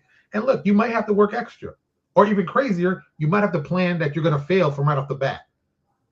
If you plan that you're going to fail, and you still fail, you got the money, you're still in a good spot. But most people don't. Most people assume they're never going to fail. And then I'll be honest. They act all funny. I'll be honest, and this will give insight. So right now, I'm in a hole, and in many ways, I have to dig deeper to get out of the hole. Yeah, because sometimes when you have an eBay business, you have to pick up product, and you have to figure out a way how to do it. And the hole gets worse, the hole gets lighter, and it moves around, and the hole's moving around, right? And there are ways how to deal with it and other stuff. And that's the cycle of business, right? It happens to every business, and there's no doubt that I'm in a slight hole right now in my eBay business because it's moving slow, but the assets I'm holding are worth money, right, but they're not moving. So when you have an asset and a card that's worth $1,200, but nobody's buying it, but you know that in 8 months from now, somebody's going to buy it for $800 or $1,000, and that just happened, but took 2 years to move the asset. You have a choice to make, and it sucks. But you do have a number where it's like at this point this is where it's over. This is where I understand. I understand completely why all this happens, right? Yeah, but he's a business owner. He's not a comic book creator. Like, and I think it is a bit. Again, I think. I think you have a problem like looking outside your perspective here because you're like, yo, just get another job. It's like it's a recession. Like people are broke as shit. Like not a lot of people are hiring. I think it's potentially a little bit more tricky than that, especially because you're talking about like getting a large sum of money at one time, right? Like or you could do like I suggested. Before you start doing something like this, plan like you want to lose. Just I don't think plan to fail doesn't. What would plan to fail look like? It's okay. It's like this. If I've got a gun and I've only got 8 bullets, but I need 14, I might have thought of earlier. Maybe I should bring more than 8 bullets. You should shoot yourself in the head. Because man, God forbid these 8 miss. How about what about like a comic playing to fail, like not a metaphor, but like a hypothetical? Hypothetical? Okay, I want to do a comic book. I know it costs X amount of dollars. I can go to Kickstarter and attempt doing it, but how about if I do this? How about if I go and find a job that raises 90% of what I'm looking to get? Still do the Kickstarter. So even if I flop say if the Kickstarter flop, I still got enough money that I can cover the majority of it. Most people don't do that. Most people are like, oh, I'm just going to keep buying it and just try it out and see what happens. Get a job for your comic, your prospective comic? Get a job for your investment for the thing you're doing. If you don't have the money, why would you sit up and do it? I mean, yeah, you can try anything you want, but at least have the money. But like I think if you're new, you don't know what expenses might pop up. But you make it sound like expenses is something you can't budget for. Who's gonna say you can't budget? When did I say you can't budget? You can budget. Who said you can't budget? Well, yeah, if you know, then if you can budget for it, then you know how much money you need to save to do the thing. You have to know how. You have to know what a comic. You're saying that you understand how to finesse printing because you've done printing for 30 years. If it's your first book, you don't know that. You don't know how to finesse the printer. You don't know what expenses. When I got my first comic book done, because there was nothing, you had to, this was graphic design, might have known, but I looked how to print. They didn't say anything about margins, bleed, none of that shit. I had to pay somebody like $250 to extend the bleed essentially. And then I found out later the fucking artist could have just extended the bleed. All they did was make it was just a black bar. Like that's the kind of stuff you just don't know. And the information isn't readily available in that way unless you have a graphic. Go like if you know what a bleed is, it's extremely easy to find out. Yeah, I know. To find out what bleed is. If you don't know what bleed is, and this isn't somebody with 30 years experience, it's somebody with 5 years experience. This was 5 years ago. Trust me, I've trained enough people. I know people don't know. But like I said, but the information now is much more readily available. In 2021, was it readily available? Yes. You got to remember, I was doing this in 1992. There's talking pre-internet when we were doing this kind of stuff. We were putting books together and discovering this. It wasn't like, I wonder if I could go to Google. If Google would tell me what this bleed thing is, or how to put together a book. Kids now have more information to put together a book than I ever had. There's a lot more false information too. There's so much information. Sometimes it's hard to find what you're looking for. I would love to go through indie comic TikTok and see how many of them talk about bleed. That's not what they talk about. What do they talk about? They talk about budgeting, and which is important. Granted, budgeting for your shit is important. They're talking about story. They talk about like what distribution. Because they don't understand what printing is and the book. They don't understand. These are people that are telling people how to make indie comics. People lie. I mean, you go on Instagram, you hear all kinds of people say kinds of foolish stuff. Do this, do that, dude. Just once again. So is the information out there or not? There's utterly more information out there now than there ever was, and more misinformation. I think there's tons of information, but there's tons of misinformation. But you can find it. People you just said people lie. Kind of bubble to the top all the time. If everybody's saying the same thing over, if you're new, how do you distinguish the misinformation from the real information? Because you said people lie. People do lie. How do you do that in your real life? You find out, you test it, you make sure. Oh, is this okay? I'm 33 years old. I've had 33 years of experience in life. I've had. And you if I had 6, you can't Google. Huh? You can't Google. I mean, Google is pretty readily available. This is the problem I have, and this is the problem I have with talking with. This is the pitfalls I have with talking to somebody from a different generation. Is that I think they have trouble looking outside of their own perspective because you just admitted, hey, there's so much information. Didn't account for the misinformation that comes along with that information. And you're like, hey, you treat comics just like life. But again, I had if I'm 20 years old, I've had 20 years of experience of life. I haven't made a comic book before. Okay. And then if I go back to Google, that kind of sets us back to my original point that there's a lot of misinformation. Okay. And the people that are giving information on how to start making indie comics, because they have a graphic design background, they don't even think to tell you about this stuff. And like, sure, you could look up a template, but to look up a template because of your graphic design background. Okay, because this is what I did before when I didn't know. I went out and said, I found somebody who was doing it and said, hey, I've got X amount of dollars. Can you teach me how to do this stuff? I don't know what I'm doing. I don't even know what I'm doing. Can you please help me? I'm willing to pay you for this knowledge. And I did that for an entire year. The guy who taught me graphic design, I paid him $50 an hour for an entire year, every Saturday morning at 8 a.m. Did a year before I even got into doing graphic design. The problem what I've noticed in your generation is you want it served up to you on a platter that you could just take it, dissect, and just go. You might have to dig a little bit for stuff. You might have to do a little bit of work. What you don't know. And right.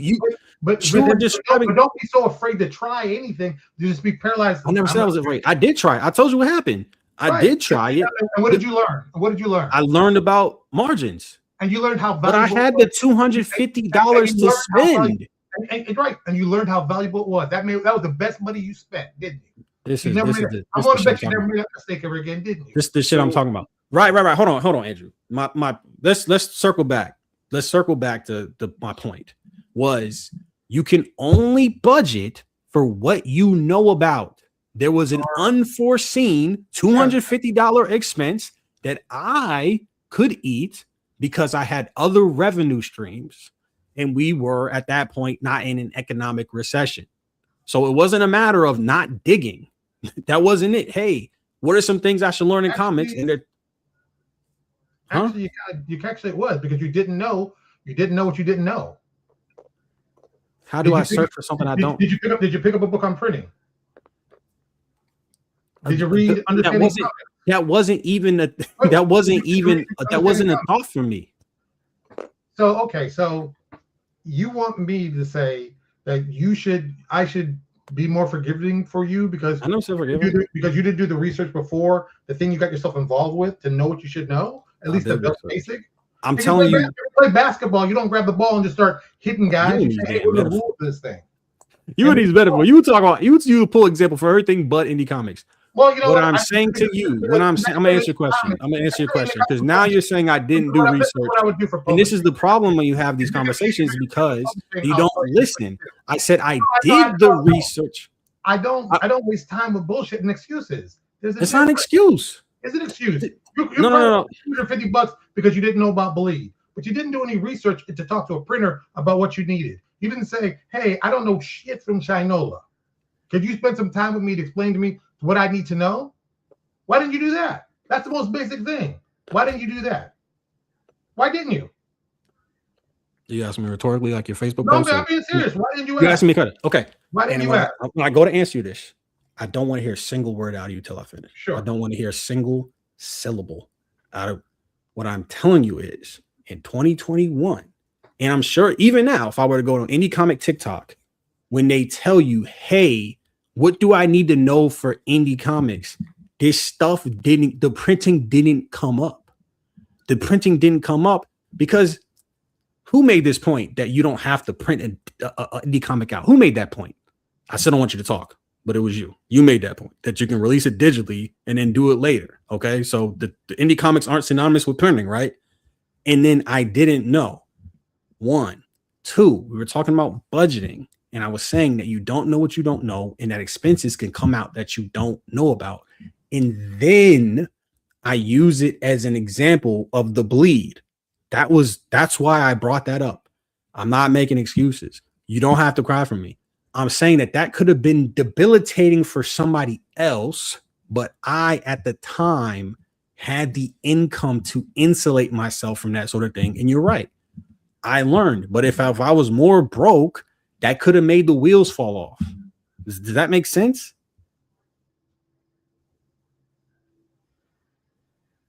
I don't ask rhetorical questions. I'll wait until you're done. I want to make sure. I don't ask rhetorical questions. You're good. When I ask a question, you can answer. If you're going into a field that you don't understand anything about, the first question to be is find an expert in it. That's the first thing. And you didn't do that. You talk to people online, but you're talking to printers. You're talking to printers. Why didn't you talk to the printer? If you don't know anything about printing, why would you talk to people online? Why not talk to the printer? Printers are very informative. That's what I would have done. Because you have a graphic design background. No.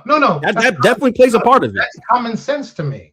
If I'm doing something that I don't know, go find an expert on it. 2 + 2. Go find one and talk to them. I mean, I'm going to challenge both of you on this because I don't think it's common sense. I don't. Now, I agree that it's good information. It's great. It's a great best practice. 100%. It should be common sense, but I'm looking into something, right? I hate to use something that. Let me finish my point because I think it's relevant, right?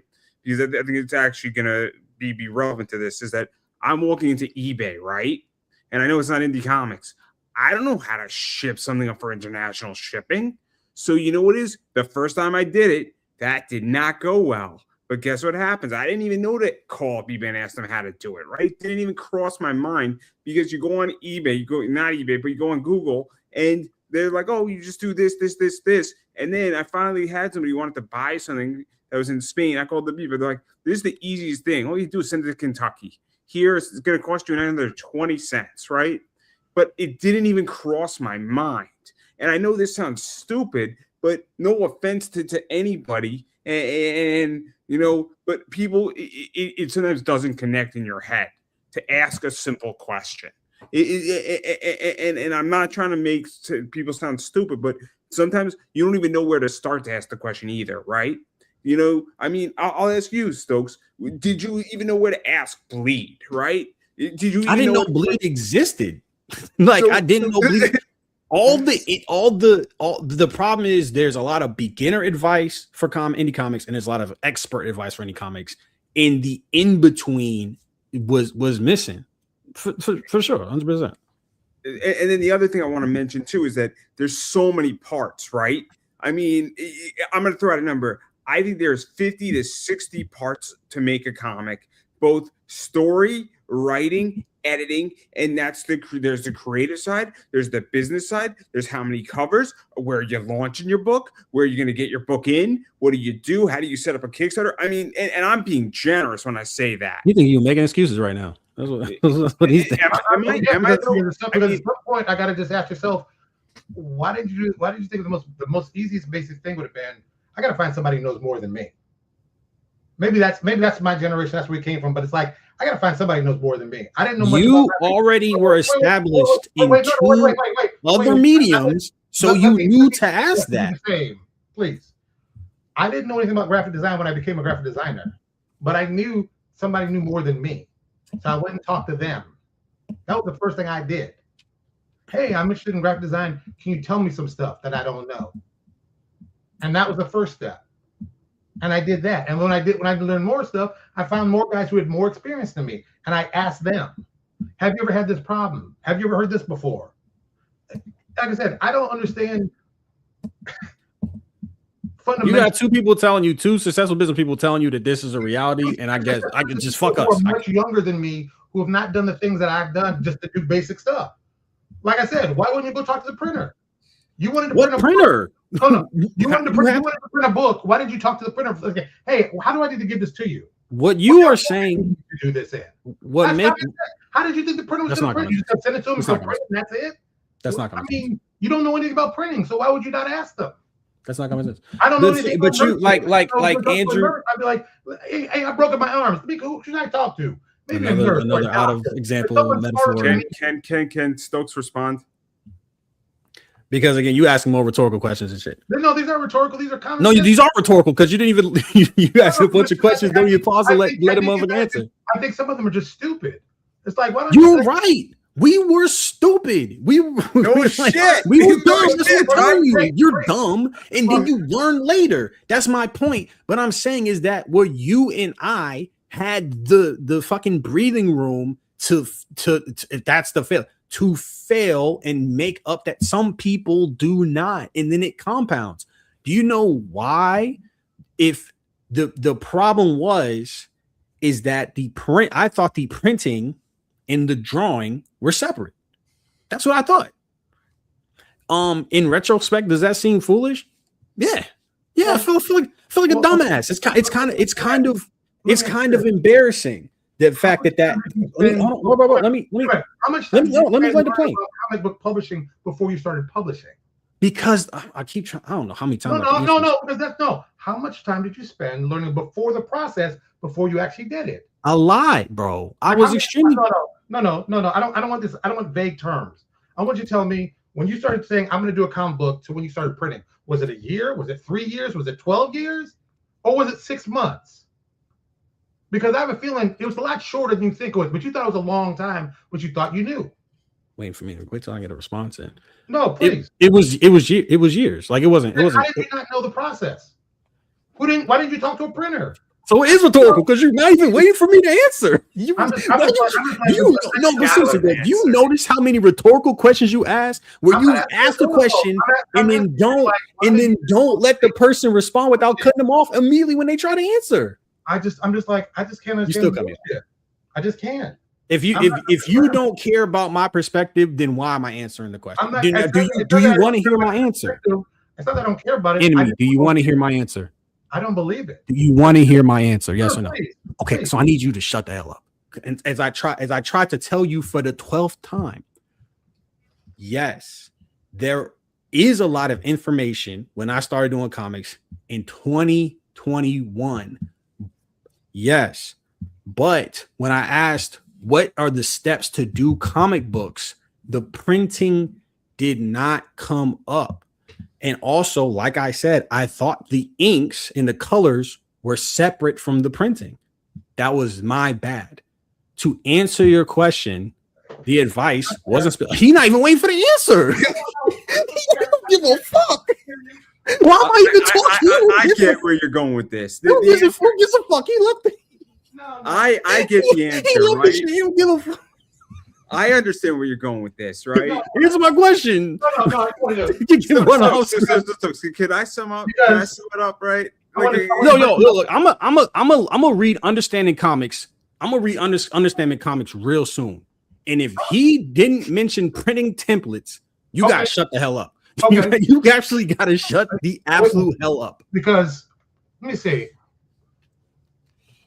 Printing, shipping, book design, booth design, meetings. I mean, is your point that the information exists somewhere? We're just talking past it, and this is the problem I have arguing with old heads because they don't listen. They won't even listen enough. You didn't even go to a library and figure something out. This book is old as shit. Library 2021, bro. This book is old, dog. Get the fuck out of here. Well, there's so much information available on Google, and then you pull out a book from a library. I mean, I have. Let me explain. I Let me mean, explain the last time I was in the library. You guys I had a great time, but for a different reason. We're saying that the information was hard to find. No, I didn't go to a library to learn how to make comics. You didn't go online to make comics. In 2021, you're crying about I can't figure out how to do a billion and how to pay money. It's like Jesus Christ, you guys are just kidding. Just like what the fuck, guys? You said what'd you say, bro? You heard what I said? We're idiots. I didn't hear what you said. What'd you say? I said you guys are basically it's just shitty. It's just like amazing to me that you have more access to more information than God's like the library. Like we never even. When people say when people saying there's more information, are they saying the library or are they saying Googleable? When they refer to that? I'm saying readily available to you in this day and age, not on Google. When they say there's more information, right? It's relative. There was a point in time, there was a lot of information. There was more information. Are they talking about more libraries or are they talking about Google? You don't want to get any of it. You all cry about when you can't get shit. And that's what I'm always this is that generational shit because nobody cried. Generation is just like, God damn, man, you don't like to do anything. Brother. Let me say this. You are making assumptions. You're just making. You're not listening. I found this book billions of years at the library. What the fuck was going on in the library in 2021? I got this at Tate's comic book store back home in South Florida. I was like, oh, great book. How it's self-published. Oh, this is a great book. Let me check this out. This is decades ago. I believe you. It's like, man, there's books out there if you want. You just don't care. You just don't care to hear other people's perspective, but you continually asking questions, and it's weird to me. I don't want to hear other people's bullshit. And you're bullshit. You're not even hearing. You're not even listening to the answer to know that's bullshit or not. I hear it, and I don't agree with it. Brother. I mean, sure. You grant. You don't have to. You don't have to agree with it.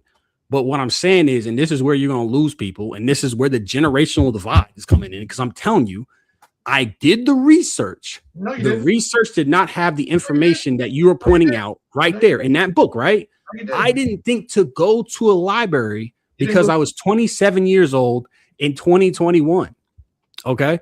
So I thought the information was available online. And somewhere it was, but it wasn't as easy to find. Like I said, me and Andrew just fucking dumb, I guess. We're dumb, whiny, snowflake babies, I guess. I'm not since we did mention Tate's, this is a Tate's book. Like I said, look. Sorry. I'm a simple kind of guy, man. You figure out a way to do it, or you don't. We did figure. The problem is that you're kind of talking past each other. In that, I think you feel like I'm making excuses, but I'm not making excuses. I'm telling you what happened. I'm telling you what the perspective is for people that are jumping into a new thing. And I know you don't give a fuck. I know you just like, oh man, you should have went to the library, young blood. I get you. No, I understand. I mean, and this is the problem. This is the stuff that I picked up when we first had our conversation, is that you are asking questions, but you don't care about other people's opinions. And whenever I ask you something, I will grant you that I will give you this respect. When I ask you a question, I actually want to hear the answer. Okay, I'm actually open to my perspective being changed. I don't believe you, because anytime you don't disagree with it, you won't call it bullshit. I don't think you are. I don't think you are open to it. If you're telling me I should have went to the library, and I'm like, wait. Yeah, that's not a bad. In retrospect, that's not a bad idea. I could have thought to do that, but you're talking. The problem I have with you right now is you're talking to me about some shit that happened 5 years ago. You're talking about some shit retroactively. Yes, in 2021, I could have been smarter, for sure. Hey, if you wanted to be professional in it, you had an opportunity to do that. I was my first year in, like, being professional was. And you learned the most important lesson. Go to the library. You paid for the education. That's the best way to learn. Go to the library. But you know what? You spent the money, but you learned though, didn't you? You were never gonna. I bet you never make a mistake with that ever again, do you? I bet you've never made that. And that goes back. That goes back to the point in that I had the money to insulate myself from that mistake. But if I only had $150 beyond my budget to spend, I would have been cooked. I mean, sure. You would have found the money, right? Right. Because I can make the money, because I have the ends to make the money. Right. So if you're going to do that anyway, you learned an impressive lesson. You got a great education. Because I could afford it. Some people can't afford to make the mistakes. The dude that made the mistakes I alluded to, he may not be able to make comics anymore. What do you mean? He could never make comic books again because he made one mistake? He's in the hole. Didn't you say to stop digging? Didn't you just say to stop digging in the hole? Yeah. And I tell you, that doesn't say, oh, I can't do it ever again. You filled the hole. Okay, when I say he can't make comics, I don't mean he can't make comics ever again. I mean, for the foreseeable future, he can't make comics. Now we're using magic. So I want to stop for 2 seconds here, just because we're getting off the trails here, and I think you two are speaking way past each other, right? The point that's being made here, that I mean, and feel free to tell me if I'm wrong, is that sometimes information is not readily available. You go into it, you did to master a craft or a bunch of shit. You know, just in comics, you need to know a lot of shit, and you're gonna miss something if you're doing your first fucking book. I don't care who you are. I mean, am I wrong, Stokes? No, 100%. And he probably made less mistakes than most people because he already had two different backgrounds and other different creative fields. He made mistakes too. I'm sure. But he knows how to do graphic design. So that's like 5 of the shits that you would have to learn. And he already knew printing. So that's like another. So of your 50 items, he already had a significant amount of them shits. I'll give you another example outside of this perspective, right? I am a good investor, and I had a good mentor, my father, right? Yeah. So I have a head start on most people. I was speaking to somebody who's now getting, involved, and we're not talking like high stakes. We're talking about buying stocks, retirement, stuff like that. The basics. This is not financial advice, right? The person I can tell is 20 steps behind me, right? And they have a hard time conceptualizing it. So they're going to make some mistakes, right? Obviously, I'm helping them out and providing some mentorship. They're going to make a few less mistakes, but they're 20 steps behind me because they didn't have a good mentor, right? So the point is that, but there's mistakes they're going to make. I don't think they're going to kill them, but they're definitely going to be some painful ones. Without a doubt, they're going to make some bad trades here and there, but they're going to learn. But my point is that, and they're going to make dumbass mistakes and be an idiot, right? Nothing wrong with that. It happens in life. So if you got the money, you'll be good. Person's going to make a $500 mistake, right? And if we're talking $500 and you got 40 years of investing, that's nothing in reality. It sucks in the beginning, right? Yeah. It's painful, right? Everybody makes mistakes like that, just no matter what you do. The point is that I think that you, again, so I wouldn't even say you made a mistake. You made a call, you had something, you were in a fortunate position, and you learned something, and now you're ahead. And I mean, I don't even think you're disagreeing. I think that you're just missing each other in the conversation. I think we're disagreeing. I think we're disagreeing in that I think he's taking for granted how easy the information was to find at the point. And he asked me, why didn't you do this and why did you do that? And I'm just like, I just didn't know. You know, and so I think that's fine. That's a fair answer. It's an honest. That's the disagreement, though. You know, that's a disagreement. Like, and like I'm just reflecting what me and you are able to conceptualize is that that's going to be the reality for a lot of people that do anything for the first time. They're just going to have pitfalls and stuff like that. As you should. It's your first time. It's your first time. Of course, you're going to fail. I'd expect you to. But is it failure versus an obstacle? Because I don't think it's failure, right? I think failure is not delivering a book. But that's the word he's been using. Failure. I didn't say it was an obstacle. He said failure. That's the word he's repeated several times. I think that would be if you budgeted and you have a specific amount of money and you hit that, and then now that gets you in the red and you're unable to make the book anymore. I would say that would be. I would say that would be a failure. Yeah, see? Like for sure. And you can recover from that. You know, that doesn't mean that you're like fucked. Like you can't ever make. Would you say? Let me ask a question because this is actually really important. Would you say that? Let's say somebody budgeted, puts them in the red, then they drive Uber. Their book is delayed by 2 weeks. They fix the problem and then they overcome the obstacle. That's not a failure. Then they just had an obstacle. They fucked up. They made a mistake. Once you overcome it, it's not an obstacle. Like once if it's something that you can get around, you overcame the obstacle, but it's not a failure. If you launch a campaign, it didn't fund, and then you step back and you reassess and you do come back and you come back. I mean, you still failed that one time, but like essentially the project is a success from that. Like, and I don't want to get caught up too much on failure versus success. Like, I think I think it's funny in the conversation when we're like nitpicking, like we've been playing semantics versus like when we're kind of just speaking generally. But we can. What I mean is that that's an obstacle, and it didn't become a failure because I had the income to persevere with it. As does enemy one. Any pitfall that he comes in across, he's more or less going to be able to float past it because he's got other revenue streams. Then he's got the 30 years experience. I'm going to make those mistakes. I'm going to be able to float past my issues too. I just right now have a cash flowing issue. The point of contention is that you're saying people are going to make mistakes and just try stuff, and then you are acting like the information that this is a fact. You already had the information going in. If you, in this particular example, is that correct that you had the graphic design background to know about bleed and templates and shit like that? When I first did my first printing thing, your first comic. This would be my first. Yes, I did. Actually, technically, so you knew that already. So your perspective. Can you grant me this? Wait. Can you grant me this? Your perspective might be skewed. Can you grant me that? No. I mean, I need to be also transparent. The first comic book I did in an RPG. That was the first one that I printed. I printed a 16-page comic book in an RPG. At that point, I've been involved. That's 1999. So I've been involved in printing about 6 years. Did I know about templates? Yeah. So I had those advantages. Yes, 100%. And you're saying that doesn't skew your perspective. Wait. But I also took years to learn to do that to get to that point. I didn't start day one. Oh, I'm going to start comic books. I'm going to figure out how to do printing in 6 months. I didn't do that. I took a long time figuring out so I wouldn't make those kind of mistakes. I knew those would be fundamental problems. Didn't you say that people should just try stuff and just try shit? And then they try things, but you also should be cautious if you can afford to lose. I don't want you to go like. Well, people do have stuff to lose. No, please let me finish. I don't want you to lose all your money on the first roll. That's the dumbest thing ever. Oh, it's like, put everything on black first thing. No one does. That's just stupid. That's just he's been arguing against himself this whole time, bro. I'm not arguing against myself. You are, because it's like, yo, try whatever you want. You have nothing to lose, but don't lose all your money. No. I said you will lose. You're gonna definitely lose, but you don't have anything to lose because if you know I made money before, I can make money again. It's not a loss.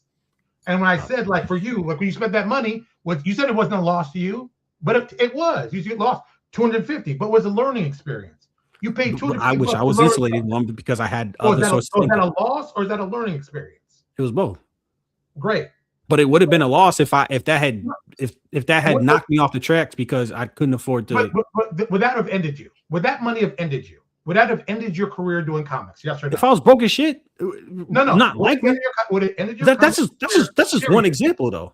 I don't care about 12 million examples. I'm talking about this example. I know you don't care about examples. You don't care about other people's perspective. I'll throw this out there. You said, I'll throw something out there. So there have been situations in my business where a $250 loss could have ended my whole position and completely fucked me over. Would you have come back to doing the business, or you say that's it, I'm done, I'm never coming back? I don't know.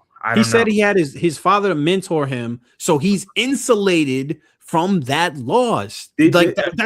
I'm not even talking about. I'm not talking about not on an investing level, but in my eBay business, there was almost 10 years ago where I was legitly almost in a $250 situation. Yeah. Where if it didn't work, I would have been fucked.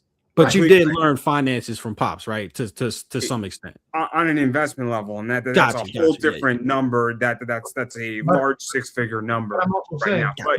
would you have stopped if you couldn't make money? I might have been wiped out. Totally stopped, and you would never. Yes, he's saying yes. He's answering your question. He's saying yes. So you'd never get involved in ever again. I might have never, if it didn't work out. I don't hear Mike. I would say, would you done it? Yes or no? I want black or white. He answered your question. Wait. I'm speaking to him. It worked out, and I got through it, but it was close. But if you hadn't got through it, would you say never? I'm never going to do eBay again. I'm done with this. You answered this question. I believe the answer might have been probably 60-40. I can't answer the question though, right? Right. All right. He answered the question. To be honest, it's an honest. It's not. I'm being given. The point I'm making is that I can see where somebody doesn't have $250 or $500, they get in the hole, that they might just throw the project away and walk away. I can see that, right? So that is a possibility. And you can see that too. I mean, Stokes, right. It's a possibility. See that perspective, right? Where somebody is fucked and they just leave. 100%.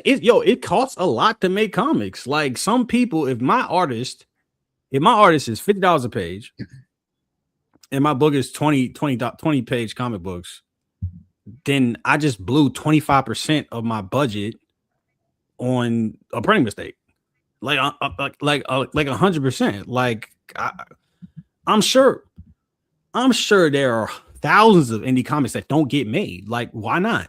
Like they get finished, dropped halfway through. Why is that? If you would concede that is right, then it would have to be a reason why. I just think you categorically cannot see outside of your own perspective. I mean, you asked him 15 times whether or not that loss would have ended him if he took an L. And he answered your question, and then you said maybe. No, wait. What I said was, would you have stopped? Would you? He said possibly. Wait. And he still said 60-40. He didn't say yeah. He said that after you drilled him. Yeah, it's fine. It's okay. No, I know, and it's fine that he drilled you. I'm just saying. I said to say like it's a tough question. Because if all it would take was that thing and he never do it again, you wouldn't be a comic book publisher. You wouldn't do this. If it all it took was $250, be like, nah, I'm done. I had the finances. To insulate myself. Right. And this is hold on a second. Let me say this. This is one example of that. Right. This is a particular example. Right. Another thing, I got a banner, but it wasn't like a stand-up banner. It was like some shit you like use the zip ties. Right. And I go to a convention. Yeah. Right. I go to a convention and I'm like, where the fuck do I put my banner? That's another $100 down the drain on my first book. Like I could probably find like $500, $700 worth of fuck ups. So hold on a second. I could probably find 500, 700. So yeah, the 250, but the shit compounds. Like it. But why didn't you stop and quit? You had an opportunity to quit. Because I had the money. I was flush with cash. So no matter what, nothing would have stopped you. If you didn't have the money, you would stop. I had been writing period. Seriously writing since I was 18 years old. Since 2012. I found out about Kickstarter in 2017. The reason why I didn't do the comic book in 2017 was that I was flat fucking broke. Like I was home insecure, broke. That's why. That's what stopped me from making a comic book before. So then I got a good job, started working crazy overtime, invested some money, and then once I didn't start making a comic book, until hell or high water. Okay. the earth could have split in two. I would have had enough money to make the comic book. That's what happened. So at that point in 2021, no, there was nothing stopping me from making a comic because I had so much resources that there was no pitfall that was going to stop me from making it. But those same pitfalls or what have you that's the reason why I couldn't make a comic book till 2021. But to go on to that, right? I started my eBay business, right? Selling Lego minifigs with minimal money. I didn't expand my eBay business until 2024, where I took it from $6,000 to 14, and in 2023, and then into 2024, I took it to 26,000, and then it's now plus in sales. But I couldn't do that because, much like Stokes, I had a decent job, I had enough money invested, and I wasn't broke like in 2020 or 2018. But I didn't have the capital to go through expansion and be safe to do it. So when we talk about pitfalls, right? And I've seen people do this exact same thing where they don't go through an expansion, and this is what happens where you don't have a safety net. And there were a lot of problems that happened in that 26,000 sales expansion. I probably lost almost $2,000 because I didn't think I wasn't ready for the expansion. Because when you go from like 12 to 14 to 26,000, you don't even know what problems hit you. And I know it sounds crazy, but you don't know. All of a sudden, you don't have envelopes. You're going through more tape than you can possibly count. Oh, no. You're going through more ink. You're going through more, your printer breaks. You can't expect these problems. I lost almost $2,000 that year. And I mean, not lost. I mean, but it cut into my margins. But you don't know the problems you're going to have until you go through that. And now I have infrastructure. And so when I'm going to have a $30,000, $40,000, $50,000 year in sales and decent profits on that, ideally the next 2 years, hopefully I'm going to cross that 50,000 mark, not to toot my horn, but the idea is that infrastructure now is built, but you don't know the problems you're going to have. And I couldn't tell you those problems, and you could say, get an expert, but I didn't even know because all of a sudden I'm printing so much shit that my printer breaks. And it turns out that when you're printing like 3,000 envelopes and you don't even understand that your hands are going to get fucked up because you're cutting so much. You should ask the expert. But no. You ever broke a scissor? You ever break a scissor? Have you ever broke a scissor? I broke a scissor that year. Tell me cutting so much paper. It's insane. But you learned how much? Oh my God, that's not. But you don't want that. You're upset. You go like, oh my God, how did I know? I'm gonna. But you're not arguing. That's besides the point. His point and my point is that there were unforeseeable pitfalls, and then for you to say, but you learned, that's not the point we're making. Okay, I'll tell you about an unforeseen pitfall, so you understand that I know where I'm coming from. My wife contracted cancer. I know. Well, basically 6 months after my son was born. About 2.5 years after that, she was dead. My son was then diagnosed. My son was then diagnosed being cerebral palsy and blind. So I understand pitfalls. Pitfalls. Anybody in the fucking planet can understand it. That's not relevant. I mean, that's still not the point. We're not understanding. Wait, we know you understand the concept of a pitfall. That's not the point we're making. I know. And at the same time, I was doing Kickstarter. My wife died in the middle of one of the Kickstarters I was doing. So what does that? This is very unfortunate, and I'm very sorry for you. Sincerely, I'm serious. All this it is very unfortunate. This does not counteract his point and my point. Stokes, let me, please. You don't let me finish all night, but go ahead, bro. Stokes, please don't act like was not quiet for you, please. You aren't. I mean, you cut me off. All right, then you know what? We good, Stokes. You right, Stokes. Thank God you making a tons of money. You living your best life. I'm out here. I don't know nothing. Please continue. It's not that you don't know nothing, but like you were bringing up some completely irrelevant to the point. Because you don't know what the point was. But once again, we good. I'm sure this is the one time you're going to stay on topic. Anthony, I'll describe it like this. You and I won't be getting along. We will not be best buddies. For sure not. You be living your best life the way you do and do what you do best. I'll be living my best life. I do what I do best. And you're doing great, bro. You're doing phenomenally. I think you're doing so well that you've lost sight of what it's like to start something new, which is that's a blessing. That's beautiful. I wouldn't want it the other way for you, bro. I wouldn't want you to. I just don't cry about it. Who's crying? I don't cry about it. Who's crying, Andrew? You was crying. You crying like a bitch. You crying like a bitch down there because you like no. That's and this is the thing, and that's the perfect example of what I'm talking about, of where you can't see outside your own perspective because, and this is how I know you were about to be off topic because you're saying you're crying, and the point is, I made it out okay, and he made it out okay. But that happened because we had the resources to be. I know you should get like, oh my God, why this guy tell me? Even if you didn't have the resources, you'd fucking figure it out. Maybe I figured it out. I figured it out to get to that point, but there was so much that could have went wrong on my path. If COVID didn't happen, there was a. If COVID happened, I know you don't care about that. It would have, could have, should have. It didn't happen. COVID was if COVID didn't happen to me. Thank you. If COVID didn't happen, there's a really solid chance I'm not making comics right now. You're not acknowledging all this shit. But you are. Okay, so we can't use hypotheticals then, right? Or we can't use specific. You just told me. These things could have happened, and I could have done. I could have, but it didn't happen. Your question, you might have forgotten what your question was. Your question was, in spite of all that happened, would you have kept going? And you asked that to me and you asked that to Andrew. And what we are saying to you, we are both individually saying, is that there were very fortunate circumstances that we found ourselves in that we were able to insulate. And if those fortunate things, hold on. If those fortunate things didn't happen leading up to that point, then yes, that could have been the case. And if I started making comics, when I was broke, then a $250 sales would have fucked me. I could have been homeless. That's what I'm trying to tell you. But would you have stopped? Would you have stopped? Would you stop? I would have been homeless. What the fuck are you talking? I'll tell you this, right?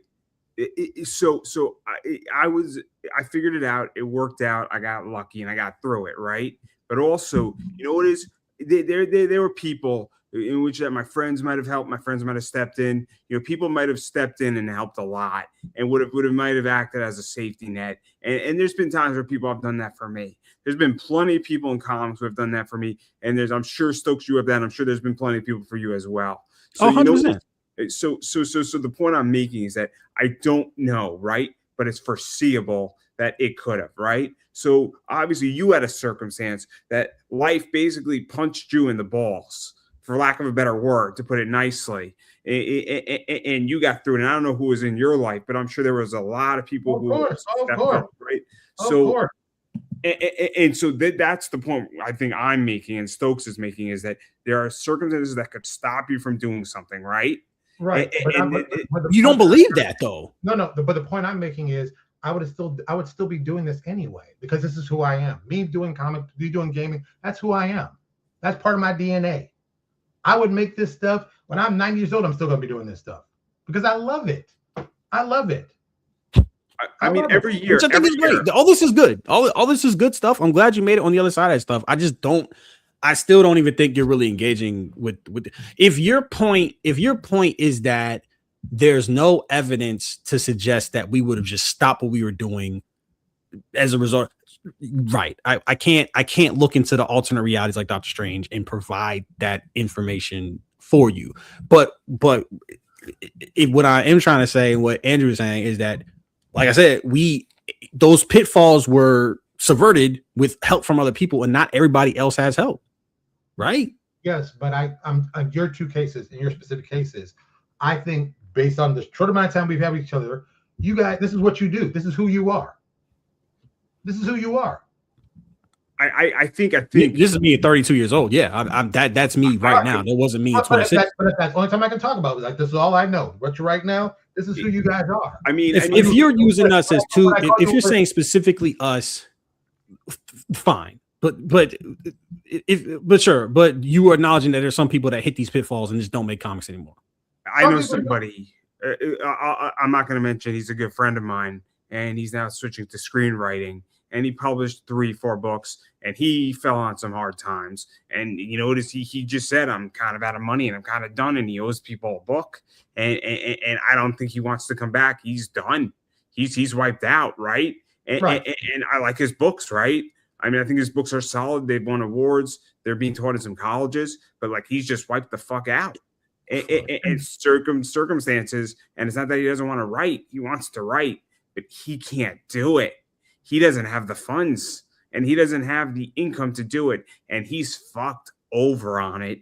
And so that's where I think this is where it goes. And so I don't know if we're in a disagreement. I just think that you might be telling me and Stokes that we're full of shit because chances are you might have figured a way out how to do it regardless of things. You say you don't have an ear for bullshit, so you think at least I'm full of shit. I think both you guys are doing what you do. This is who you are. This is you doing what you're doing. This is who you are. I mean, I'm giving you a little bit older perspective. I'm 20 years you guys senior. I've seen a lot of shit in the 20 years. Shit I didn't think would ever happen. And looking back at my age, at that age when I was your age doing that, I remember I was like, you think that kind of stuff would stop you and that stuff's bad. It's not going to stop you. If you're, I go back to the question I asked you earlier. Do you think that is coloring your perspective and making you biased to some degree? I think I'm an old man who's lived an old life. So yeah, of course, there's going to be some bias. Okay. There's definitely going to be that. I can't, okay. That's what happens. That's fair enough. That's okay. Well, I think, but at the same time, I would agree with that. To be clear, I get some perspective that you guys. There's a lot of stuff that you guys haven't seen yet. Don't know what's going to go on, and don't know what you can do when your back's really against the wall. I mean, my back was against the wall, and it's not even about. I mean, it's one thing. It's one thing when it's your back against the wall. It's a different thing when it's your child or your wife. But you can't do shit on that. That kind of shit. That's something else. It's what any mistake you guys make, and I assume you guys are not married. I could be incorrect. You guys are not married. I'm not married to Andrew. No. Right. Any mistake you guys are making is all on you. Yes. It's on you. It's a different story when it's somebody else on your back. It's a totally different story with the person you love. It's like, look, I paid the money. I'm okay with the shit happens to me. That's what it is. But when you put other people into it that you love more than you love yourself, it's different. I do have people that somewhat rely on me or rely on me financially. No. I mean, no. Kids and wives are different, and I mean that. I'm just using what you're. Sure, I'm sure I'm not married. Okay, 100%. I will tell you it did weigh on me, and sure, I just feel. And again, shouts out to you, bro. Sincerely, like you're doing your thing. You're fucking killing it. To hear that you are hyper successful, it makes me sincerely happy that that's the case and that you made it on the other side. But I'm saying that because I'm imagining there was a scenario where you might not have. That's where the conversation is kind of odd to me because I'm like, you're talking to a version of me that made it, but there's dozens of scenarios that could have that were, and I just. And again, if the conversation again, and I want to circle back to the main point of the conversation. The main point of the conversation was that was about budgeting and about projects getting derailed. That was the point of the convo, right? And hearing all of this stuff, I don't understand how you all the evidence, all the anecdotal stuff is like, yeah, it sounds like any one of us could have. Oh yeah. Then I don't understand what you saying. Like, is this just us specifically, like me and Andrew, or are you saying like, or would there be somebody else in here? You'd be like, yeah, you probably would have quit. I mean, some people would quit. I can't deny it. Man. Some people, but it's like talking to you guys, listening to Passion. I'm assuming you guys wouldn't. You sound like someone I know, me 20 years ago, talking about the stuff that I love. Right. No, I do love it, but I do know I got lucky. And I'll be honest, bro. Sometimes I just break down because I'm like, I feel like I'm not supposed to be here. Oh no! You know what I'm saying? And I got survival's guilt because I'm like, don't have that guilt. Don't have that guilt. No, but I do. No, don't have that. No, guilt. I shouldn't have it, but it exists. It's not a matter of. It's not a matter of, hey, don't feel that. I'm telling you how I feel because that's how miraculous things ended up. And that's the way they were always going to. Yeah. I'm one of those kind of people. I'm my like, look, man, perspective. if things happen for reasons, you don't know why things happen the way they do. You don't have any fucking control over This it. sounds faith based, and that's lit. But I'm not gonna argue with somebody about their faith. You know, No. I mean, I'm just telling you from a guy who I told people I married the woman of my dreams. Married the woman of my dreams. Got the child of my dreams. We were about 5 weeks in, and I thought my life was perfect. It couldn't have got better. And then everything went to shit. that sucks. Everything went to shit. And I tell people this. There was a moment I thought about putting a gun in my mouth, blowing my brains out, but I couldn't hack it. Couldn't. It was the worst moment possible. Everything looked like shitty. Blind sun, cerebral palsy. It was the worst. Yeah. I said, fuck this. Let me get the fuck out. Oh, but I didn't do it. Yeah. Another Lewis did. But you could have. That's what I mean. Yeah. But I'm also and I'm glad you didn't. But I'm also saying, fuck that guy. But you took the weak way out. It's difficult. Okay. It is difficult. Life is difficult. So I'll put my perspective, right? I am a physically disabled man who is, in my opinion, pretty smart, pretty good at certain things. And I realize that I'm born in America. Okay? You could say a lot of things about America. One thing you can't say, and I work in digital accessibility. So I know all this stuff, right? So I could say the one thing is that there's no other country I'd rather be in with my situation, and because in this country, and I'm terrified to leave the United States because I do not have the same protections in the rest of the world. In England, I do. I think in France and Germany to a degree, I do. But I don't think in Canada, but a lot of countries. But in a lot of places, that you probably about 10 places you can count top of your fingers that you'll be okay. But other places. But my point is that I realized that I was born in a country by the pure grace of luck because my parents were here and their grandparents came and their grandparents immigrated, and just by a crazy position that my parents just gave birth to me in America, and they're obviously U.S. citizens, and I'm a U.S. citizen. But that's my point is that, and I realized that this is the land of opportunity. So that's how I view it. So you know what I mean, and it sounds crazy, but if I was born in a place somewhere, I'm trying to think of a disastrous country, I would not have good healthcare. I would have a lot of problems, right? I mean, really, seriously. And you would. No. I don't know. So I had a successful surgery that corrected a failure surgery that got me back probably about 70% of my leg that I didn't have. And I wouldn't have that in Laos. That wouldn't exist in Laos as a country. So and my surgery was relatively inexpensive. I was expecting it to be like a $20,000 bill. It's way cheaper than that. But not the point. But the point is that and I think there's something to be said about that. But so my perspective on that is very different. That no matter whatever shitty day I have, I'm still in America. And a shitty day in America is a hell of a lot better than a shitty day in Laos. It just is. And that's not even to be political.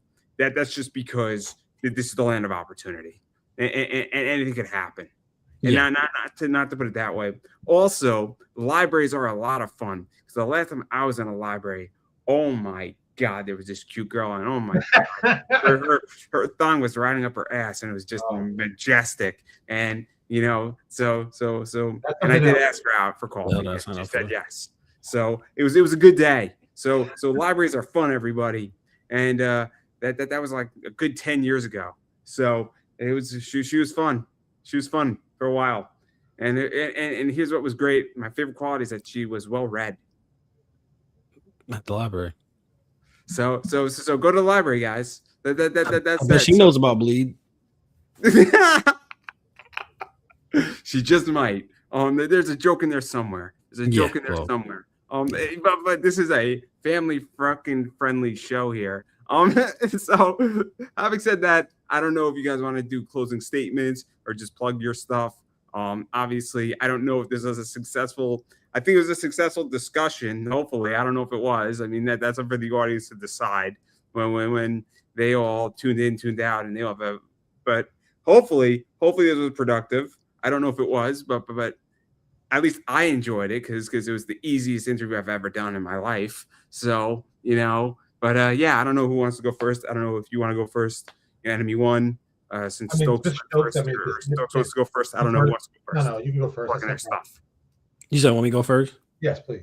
Yeah, I mean, so I didn't think we were going to get over the generational divide today, and I think we got over it in some spots, and I think some spots we didn't, and I think we are going to continue to disagree, for sure. We're going to continue to disagree, and I don't have a problem with disagreements, right? Like that's not a big deal, and I do have a lot better of an understanding.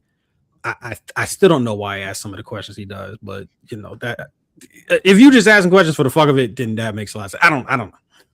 I don't know. Sometimes it's that. Just that. Hey, yeah, no, I can see that. I see that for sure. No, but I think there's a generational divide that I don't think we can, get over. I don't hate enemy one or anything. Like I said, he wouldn't crack the top 500 worst comic people industry or whatever. You know what I'm saying? Like I see you at a show. I'll work on it. I'll get a little. No, right. I see you at a show. I would shake your hand. It's not. There's no beef or anything. I'm not going to promise that I won't insult you in the future. But generally, nothing wrong with that. Generally speaking, okay, guy. I just think what I would say to him and to other people is, are you really considering the intentionality when you do stuff or have discourse in any comics? Are you really thinking through the implications of the conversations and that such? And that's really all I ask from anybody that jumps in, because as we talked about earlier, there's a lot of information, and I want to modify and say there's a lot of misinformation. There's a lot of bad information. There's a lot of murky information. There's a lot of stuff to navigate. And I want there to be less of that, so that it is easier for somebody to come in and have an easy discussion about indie comics, And I got a quick aside. I would pose a question: if somebody asks you what do you need to know about indie comics, making indie comics, would you bring up the design bleed stuff? I'm not I got you. I'm sincerely asking, not trying to judge everything up. For me, yeah, because I mean it's part of the thing that I know. That's an important part. You don't realize that until you get to the printing part. But most people don't know that. He admitted it. Even better. He admitted it. I'll do it even better. Most people don't even know the difference between CMYK and RGB. I still don't. I know one. I know one Prince. I know the other one doesn't, or some shit like that. Right. But those are things I know. Yeah. But I got lucky enough to learn that. I mean, what I would say is, if you don't know already, I like a good fight. I don't mind arguing with people. I'm all for it. Yeah. I like going. I think you can find out a lot about people by arguing. I think that's the best way. And I think you should ask all kinds of questions. The most inappropriate ones are always the best ones to ask, because you're going to get some responses in all different ways. And I'm good with it. You can curse me out. You can talk about my mom. Hey, no problem. I'm all good with that. I'm one of those kind of guys. I like the conflict. So I'm good with that. And it's never personal. I mean, we create comic books. Jesus, I mean, it's the best job in the world if I'd want to have. What do? I make comic books. I get to do cool fights, cool scenes, and get cool art. It's a win no matter what you do. But I think a lot of people don't know stuff, and I think a lot of people should try different things always, because you never know. I mean, if you told me a black and white book about undead creatures and The Walking Dead would do well, I'd be like, that's the dumbest thing I've ever heard. Who'd want to read that fucking book? What the fuck do I know? So what the fuck do I know? It's like, hey man, just make what makes you happy. And if you're serious about it, be serious about it. And if you're gonna do it, you're gonna do it. And then it's my show, so I'm just going to promote myself, because this is what we do here. Typically, it's on the bottom down below, but obviously, I am on Twitter his name is King9. Typically, I'm yelling at the WNBA, the New York Mets, the Yankees, the Boston Red Sox, and the Dodgers a lot. Also, I talk about the WWE a lot on Twitter/X, so you could follow me there. I have a good time. I get very angry about baseball and the WNBA. When they go after Caitlin Clark, it's upsetting. And just because Angel Reese hasn't called me back yet does not mean that there's still not an opportunity. I just want to make those two things crystal clear here. So having said that, obviously you can follow me there. I have a good time there. I also have an Instagram, Pop Anime Comics.